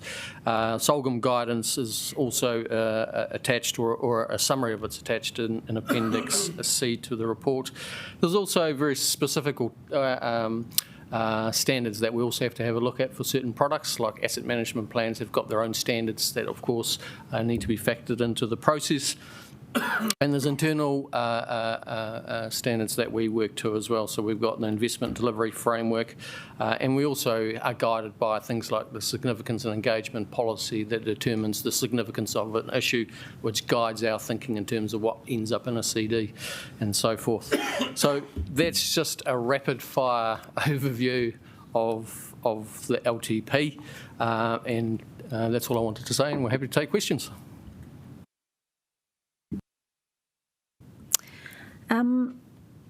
I might just, from what you've explained, just wonder whether there's any, putting the Office of the Auditor General maybe on the spot here, and if you don't want to answer, that's fine, but just whether you've got any views on that overview of the process that you've seen. Oh, thank you for the question. I think it's really good to see such a comprehensive programme put together, so you can take into account all the different information sources, the people to talk to, and when, with the timetable. I think a question I could ask with our observations from the 2018 LTP round, and that's across the board for all councils, not just Wellington City. One of the observations was about aligning that underlying information, so asset management system, the infrastructure strategy, and also the finance strategy. And I think auditors sometimes struggle to see how they aligned with each other and how they were built up to support the LTP. So I note that you've got weekly meetings, so I assume as you kind of go through it, that would be the place where you would sort of iron that out, if you like, and then you can escalate that if you need to. But I think, yeah, that was quite a consistent theme that we saw last time, and I think there was an underestimation of sort of time involved in making sure all of that fitted together, so it may be something to consider. Absolutely, and we found that out in 2018 as well. Our infrastructure and financial strategy were later in the piece than what we'd hoped for as well. We were also overly ambitious in 2018, so we combined our infrastructure and financial strategy into one strategy, which I think we were only one of 2 or 3 councils to do that, and that actually took quite a bit of time to work out in terms of making sure that they spoke to each other really, really well, which is which was the idea around bringing them together in our thinking. So those lessons have been learnt, and that's been factored into the process design and the resourcing as part of this LTP. I think the other comment I'll make on that is you'll notice in that diagram, that one you all squinted at, which had lots of boxes on before, that one there, you'll see a red area there. That's the time we lost through COVID. This is over a year-long program. We started in November last year, and you lose a big chunk of time like that. You've actually got to have a process which you can pivot on. And so what we've done, and we identified that in the paper, is things like forecasting assumptions. For example, we know we've got a changing environment out there, so we have working assumptions which we're updating as we go, and we will recalibrate in the new year again just to see how those things come into place. The finance and infrastructure strategy is an iterative process, and you're building your asset management plans around that and in relation to that, so you're updating that as you go. And that's one of the impacts of COVID, is that it puts a lot more pressure on that iterative part of the process, and you find that after a while you can't run it as a straight line dependency, simply because you've got a number of moving parts coming together at the same time. So that's one of the things we put a considerable focus on this time. Yes, thank you for that. And yes, I'm glad you mentioned assumptions as well, because that's a really key area that is much more difficult now, and also that you take it as an iterative process. You're not just going to stick with what you think it will be now. You're going to consider as it changes. So I think that's really good. Yeah. Okay, Councillor Pennant. So two things. Thank you for that. It does come across, and I know this is far, but it does come across as quite bureaucratic. There's not an element of democratic participation in it. So I presume that's for us to overwrite this.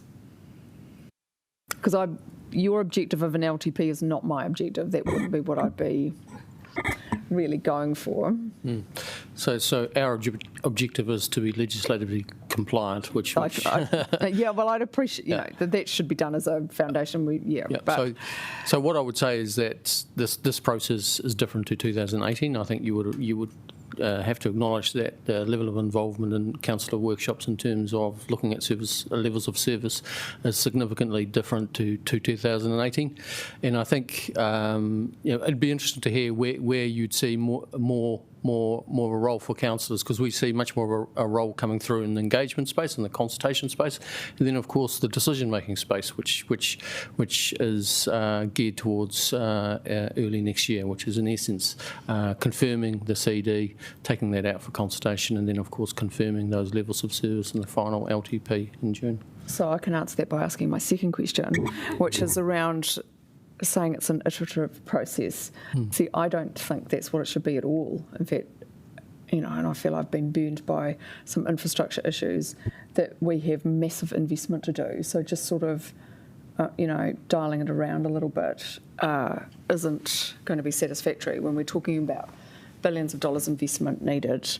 Well, it is. I mean, we've been told we need $2 to $4 billion for water. So I don't quite so the question is then, I don't quite understand the thinking behind that. We haven't finished the process quite yet, Councillor. So if you look at the screen, we're about halfway through. The stage that we're about to enter is the trade-offs. So as you will well know, the financial ask of council in terms of what needs to be funded is significant, and not all of it can be within the first 10 years. So there is a trade-off discussion to happen, and there's a phasing discussion to happen, and that's in essence what we start with on Monday. So the first workshop on Monday is talking about the rates limits and the borrowing limits that need to factor into the LTP, and from there we move on to the 26th, the 8th and the 15th of December where we're going through trade-off discussions. So that's when we bring back the budget, what makes up the budget, and start having those trade-off discussions so that we can flow those through into the CD for consultation with the community. Last question. Yep. How long can we keep doing trade-offs? because I'm sorry, it's not, I don't think it's a sign of success. I just wonder whether that's relevant, because I think this is more for the actual long-term committee, not this. No. I'm asking just as a straight question.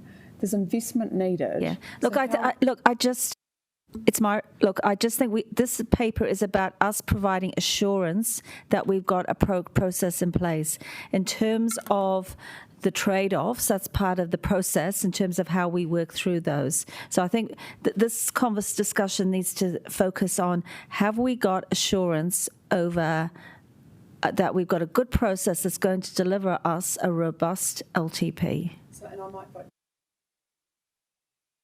Yep, that's... Could I provide a clarification? So I think that the iterative piece there was maybe a little bit misconstrued. So the way that we develop and land infrastructure and financial strategy that we consult on, that process to develop it is iterative. They're not necessarily suggesting that the investment in the infrastructure following that will be iterative. That's a decision that you will make. But the process to land what that investment looks like is iterative. Can I make a comment? Just to hopefully reassure Councillor Pennant, and I agree it is actually a conversation for the Long-Term Plan Committee, not this committee, but this will be we are anticipating this will be very much an infrastructure LTP. But we have to have, that's political discussion as to the balance, and we can't have that discussion here. I hope that may reassure you.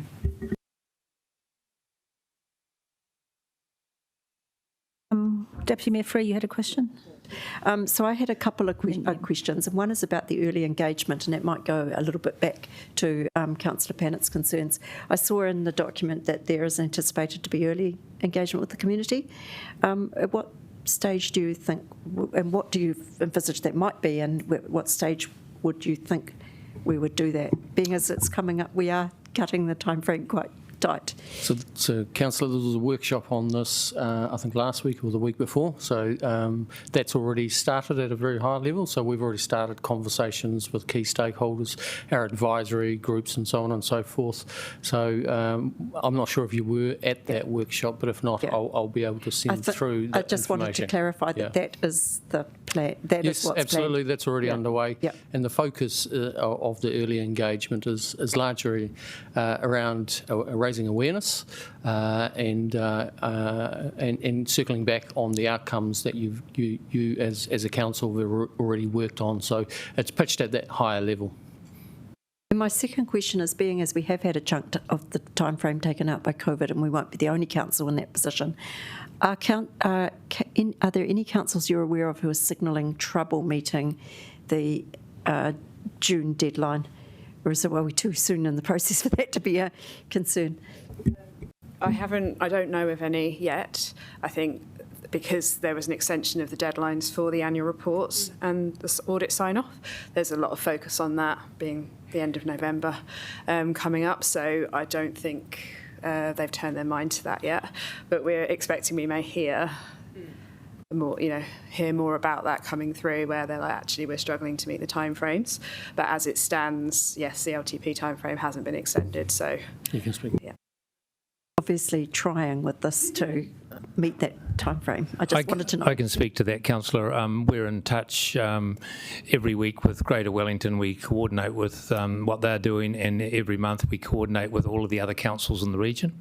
And we're all about at the same stage. So everybody is at a similar stage, give or take a couple of weeks in their process itself. None of them at this stage, and haven't been signalling for the past 3 or 4 months, that in fact that any end point is at risk. Councillor Roche.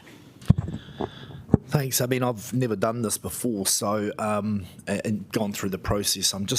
I was very surprised that the starting meeting was, what is it that you all want? And everyone did their wish list, and I just felt that that was a very poor process. So is that a standard sort of way of, and these workshops that we're having, I just find, I'm just not sure. I mean, what I kind of expected would be that the officers would put together the things that we need with some costings, and that we would sign off and say that's great, as opposed to it. I mean, I know it's great that to bring us on the journey, I suppose, but I was just a bit surprised. One of the things, Councillor, we need to start with is the community outcomes, and that was your very early workshop where we took you through the process of looking at the 4 well-beings and how that might translate into the outcomes that you're looking for this community. We then stepped you through what would be your desired priorities sitting around that, and we stepped you through that process. That process guides what happens next, and it has a large impact in terms of where you start as you move through the process, where you as councillors set the priorities for spending and so on. Unless you've done that, you're setting things in isolation. What I will say also is, the process that we're following largely follows the guidelines set by SOLGAM and other entities. But, we're happy to take feedback on the process, and we expect to evaluate the process once it's been completed in June next year. And at that point in time, we'll come back and hear your feedback, and then that will feed that into the process for next time. So for us, it's a process of continuous learning and taking on board the kind of feedback that we get like this. Thank you, Baz. Councillor Condi. Thank you. My question is, I guess we've got 2 lovely external appointees here who have a lot of expertise that we would like to bring to certain parts of the LTP. I'm thinking particularly about the review of the KPIs, asset management plans, finance and infrastructure strategy, for example. And I guess how do we make that work, given that FARS is essentially an assurance body? How is that going to happen, that we're going to bring that back so that we get their valuable eyes on the relevant bits of the plan as it's being developed? So the terms of reference for this committee don't cover the long-term plan. And in essence, that work has been assigned to the RFP working party. The terms of reference are specific for that working party to review those parts of the LTP. Okay, I guess my follow-up question is if we would like the externals to be able to have oversight of that, and if they wanted to do that, then how do we make that happen?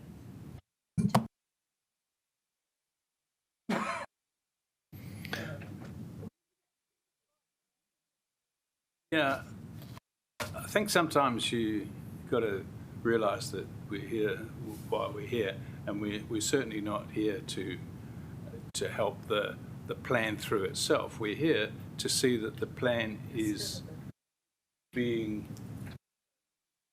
going forward in the process.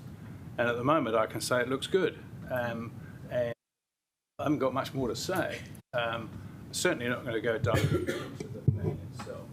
So the schedule that you put up that we can't read is about what we need, and that's telling me it's okay. Yeah. The fact that you have to prepare a paper to come to the meeting actually forces you into a little bit of making sure it's up to date, because you don't want to come here and say, oh, that's 3 weeks behind.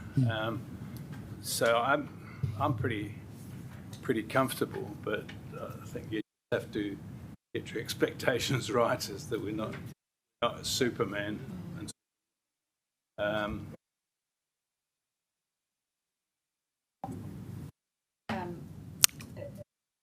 Is that the Councillor?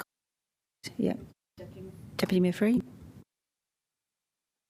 I'd like to thank Councillor Calvert for asking for this paper, and I'd actually like to thank you for the work that you've put to put this together. Keep this to. Sorry, I'm just very conscious of time. I just would like to say thank you because it is nice to see it all collected together, and I have seen bits and pieces, but this is quite coherent. Yeah. Thank you. Yeah. Look, I have got a few questions because I did ask for this paper to come, and but I just want to know what's the date, and I couldn't see it here because one of the things is we need to have assurance that we're going to go out on time. I could not see a date when we're going out for consultation. I've got a quarter, but I can't see, and I'd like to know what is the timeline or time frame or date, the key critical milestone that you are working towards to go out for public consultation. So we've got the draft dates penciled in, A large part of that is still dependent on a couple of factors, so we can definitely bring through the dates once we finalise them. But generally what happens is CD is signed off in late February, early March is deliberations, consultation is late March, April, May's hearing and analysis, June is final deliberations and decisions and striking the rates. Now we're working with Democracy Service still just to finalise all those key dates, and once we have them we can bring them through in one of the upcoming workshops. So we've got one on Monday, we've got one on the 26th, so one of those dates we'll be able to hit in terms of giving you those dates. Yeah, but I wanted this committee to have assurance that we are on track to deliver to get this document out, the CD, the consultation document out, by a certain timeline. Whether it's the first 2 weeks in March or it's last week in February, I appreciate, but just roughly, what date are we working towards? Because that's what I'd like to see. I think, Chair, if you flick to the slide that had that detail on it, it is actually... The one that no one can read. Buried in there. Fun. This one here. That small print. I always get nervous on small print. You can. That's fine. Look, no, it doesn't have the dates. It doesn't have the specific dates, but it's got those rough blocks of dates in the sequence there. Look, we're working on it. We can give you the specific dates very shortly. When's shortly? Well, I'm not going to promise it for Monday, but I will provide some dates by the 26th. The 26th, okay. Because I think that's really important that we know that, thanking the OAG, but, is that we have assurance from the Chief Executive that we are going to be on time to deliver a audited CD and understanding of when Audit New Zealand are geared up for that as well. So that I know in the past there's been a bit of toing and froing with Audit New Zealand on making sure that everything is accurate. So that's what I'm looking for, and for this committee to have assurance that we are, that we're on track. But we don't really know if we're on track if we've got dates that are in a quarter. Councillor, we do know we're on track. We're in constant discussion with Audit New Zealand. In fact, we have been so this week, and we continue to update on that. A point that I would make is that your end game is adoption of your CD. That's the big end game. Adoption of your LTP. Your CD is one step in that process. I appreciate that. But the key thing is that we go out and engage with the community, because until we can do that, we can't land. So it's a critical milestone, and so that's what I'm looking for. And it's fine for you to give, but it's this committee's role to give the assurance. So I think that's critical. We'll bring those dates back. That's no problem.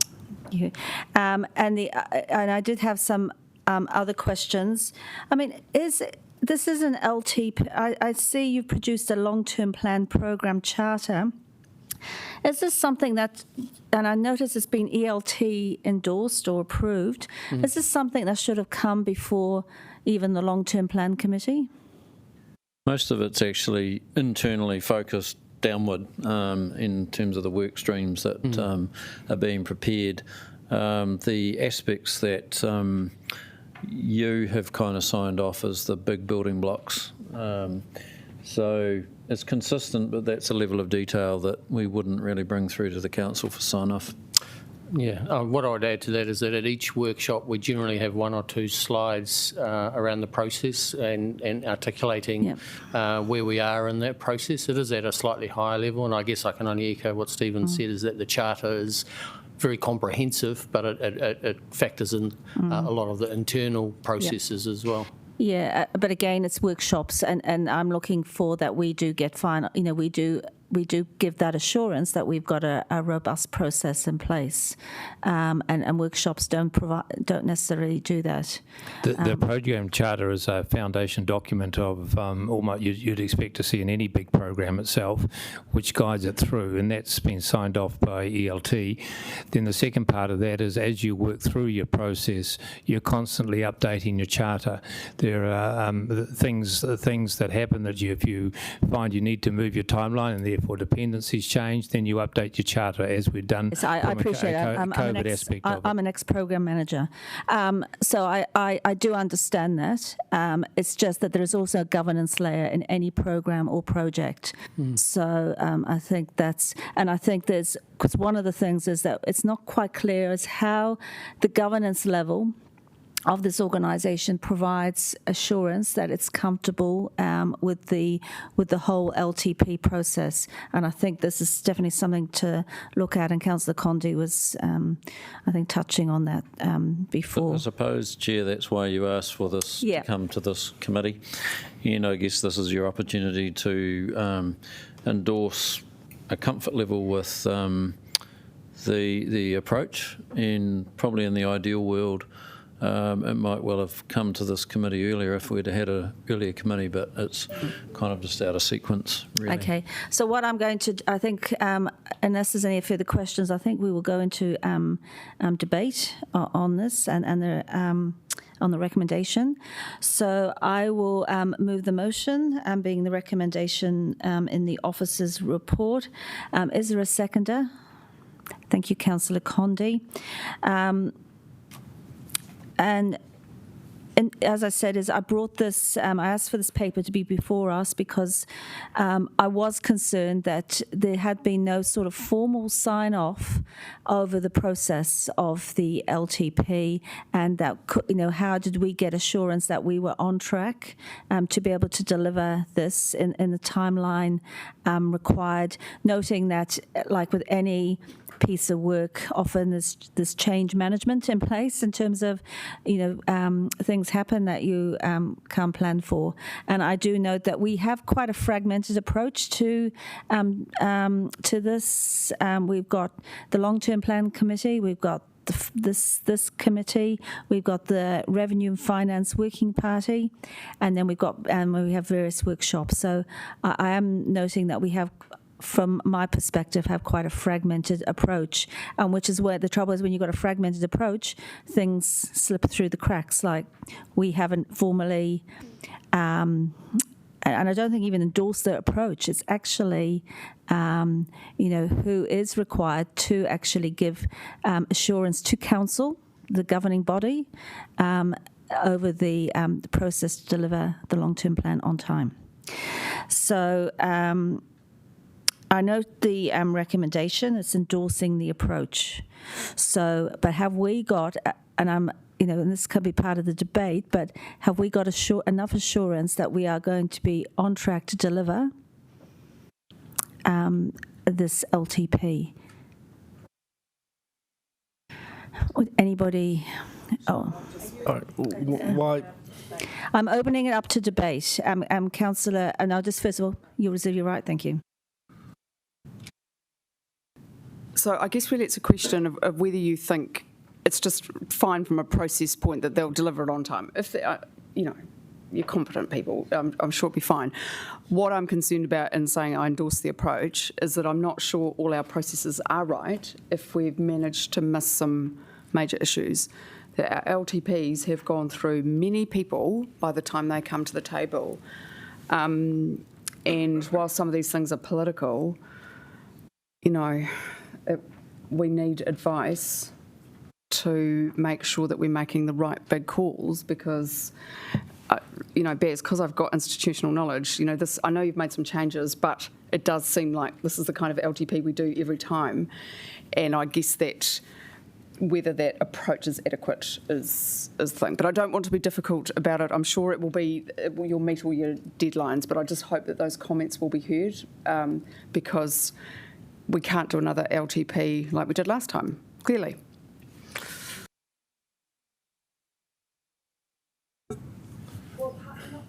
sorry, yes, the water, obviously. So basically, we thought we were doing really well, Bex and I, to get $10 million extra when we needed $50 million extra. But also just a whole lot of all the big threats around housing affordability, around earthquake. That's another crisis which is coming up because the buildings are coming to their expiry points.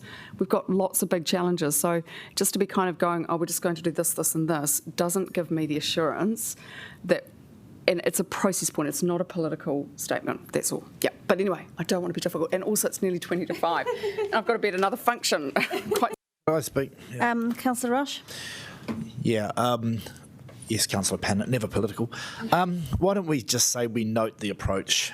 Because, to be quite frank, I haven't read the whole document. I'm pretty comfortable that the officers know what they are doing, and although I've got some comments about, how the approach is, the fact is, we've been doing a lot of work, a lot of workshops and brainstorming and sessions and so forth, and I'm very comfortable that we'll deliver a compliant long-term plan. We might be able to do it with the leave of the meeting. Deputy Mayor Free?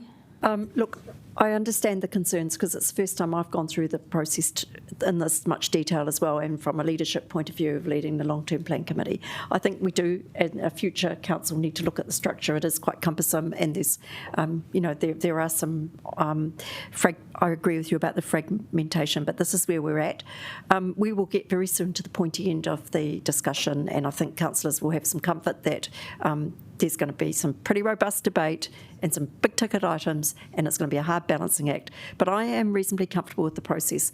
I can see a scenario where if we are not keeping very dedicated to keeping to the timeline, it could be a bit problematic just because we have lost some time. But I think at the moment there is a way through, as long as we don't lose any more time, and with some really focused attention on this, I think we will deliver a good long-term plan.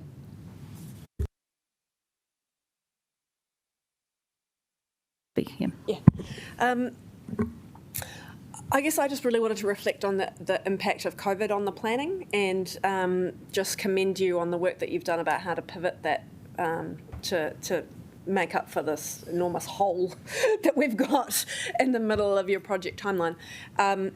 The contingencies and the risk awareness that you have around, having these multiple pieces in the air at the same time, and that's uncomfortable. But I also feel like I've got assurance that you understand the risks that are associated with that. You're working really hard to mitigate all the risks that are associated with that. So I'm as comfortable as I think would be possible to be.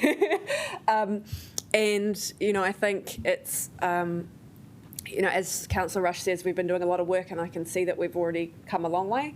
And as Deputy Mayor Free says, that we're about to get to the pointy end, and you were saying that councillors will have some comfort that we're going to have some debates. I think we're going to have some discomfort. I think we're going to have some discomfort about some of those debates. But yeah, those are coming very shortly. So I think I appreciate the paper coming to us, so that we can kind of hear about how you've addressed those challenges, and how you've pivoted the process to accommodate that. So I think it's been really useful, and I appreciate it. Thank you, Councillor Condie. Now, just to confirm, with the leave of the meeting, that we can we'll change the recommendation from endorsed to no to the. Okay, thank you.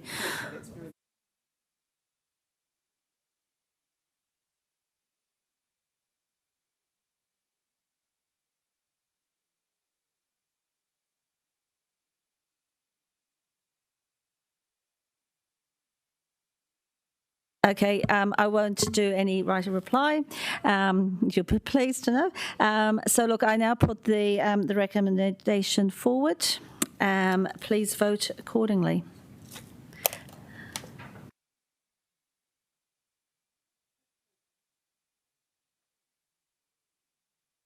That's carried unanimously, and thank you to Baz and Lloyd for that paper.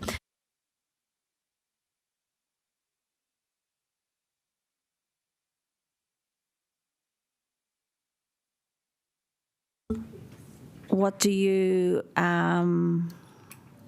You can change the order to do the Draft annual report. Yeah, we will change the order to do the draft annual report because we do have the auditor here.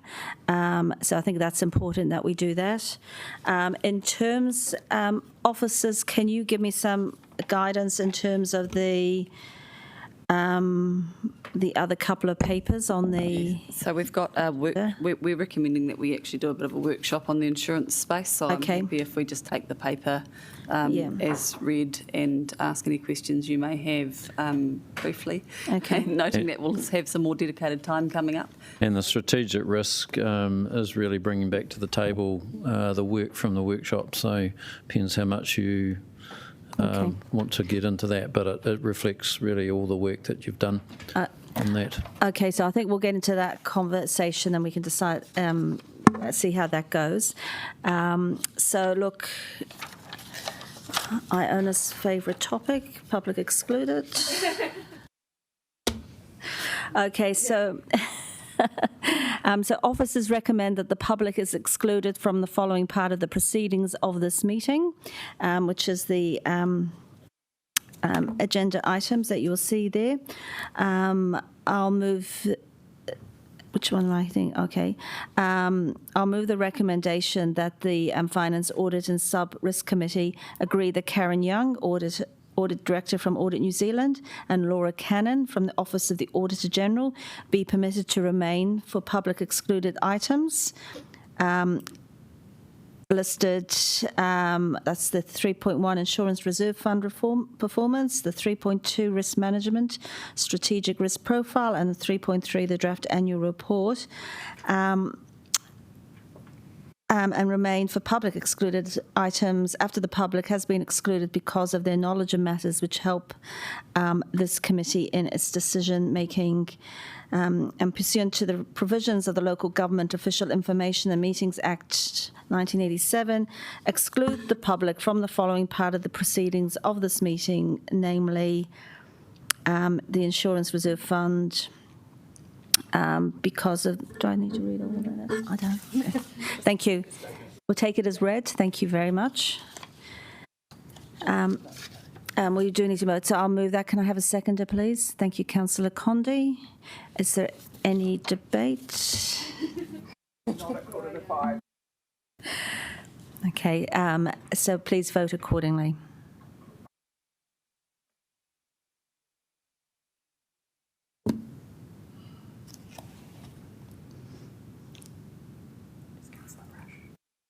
Sure.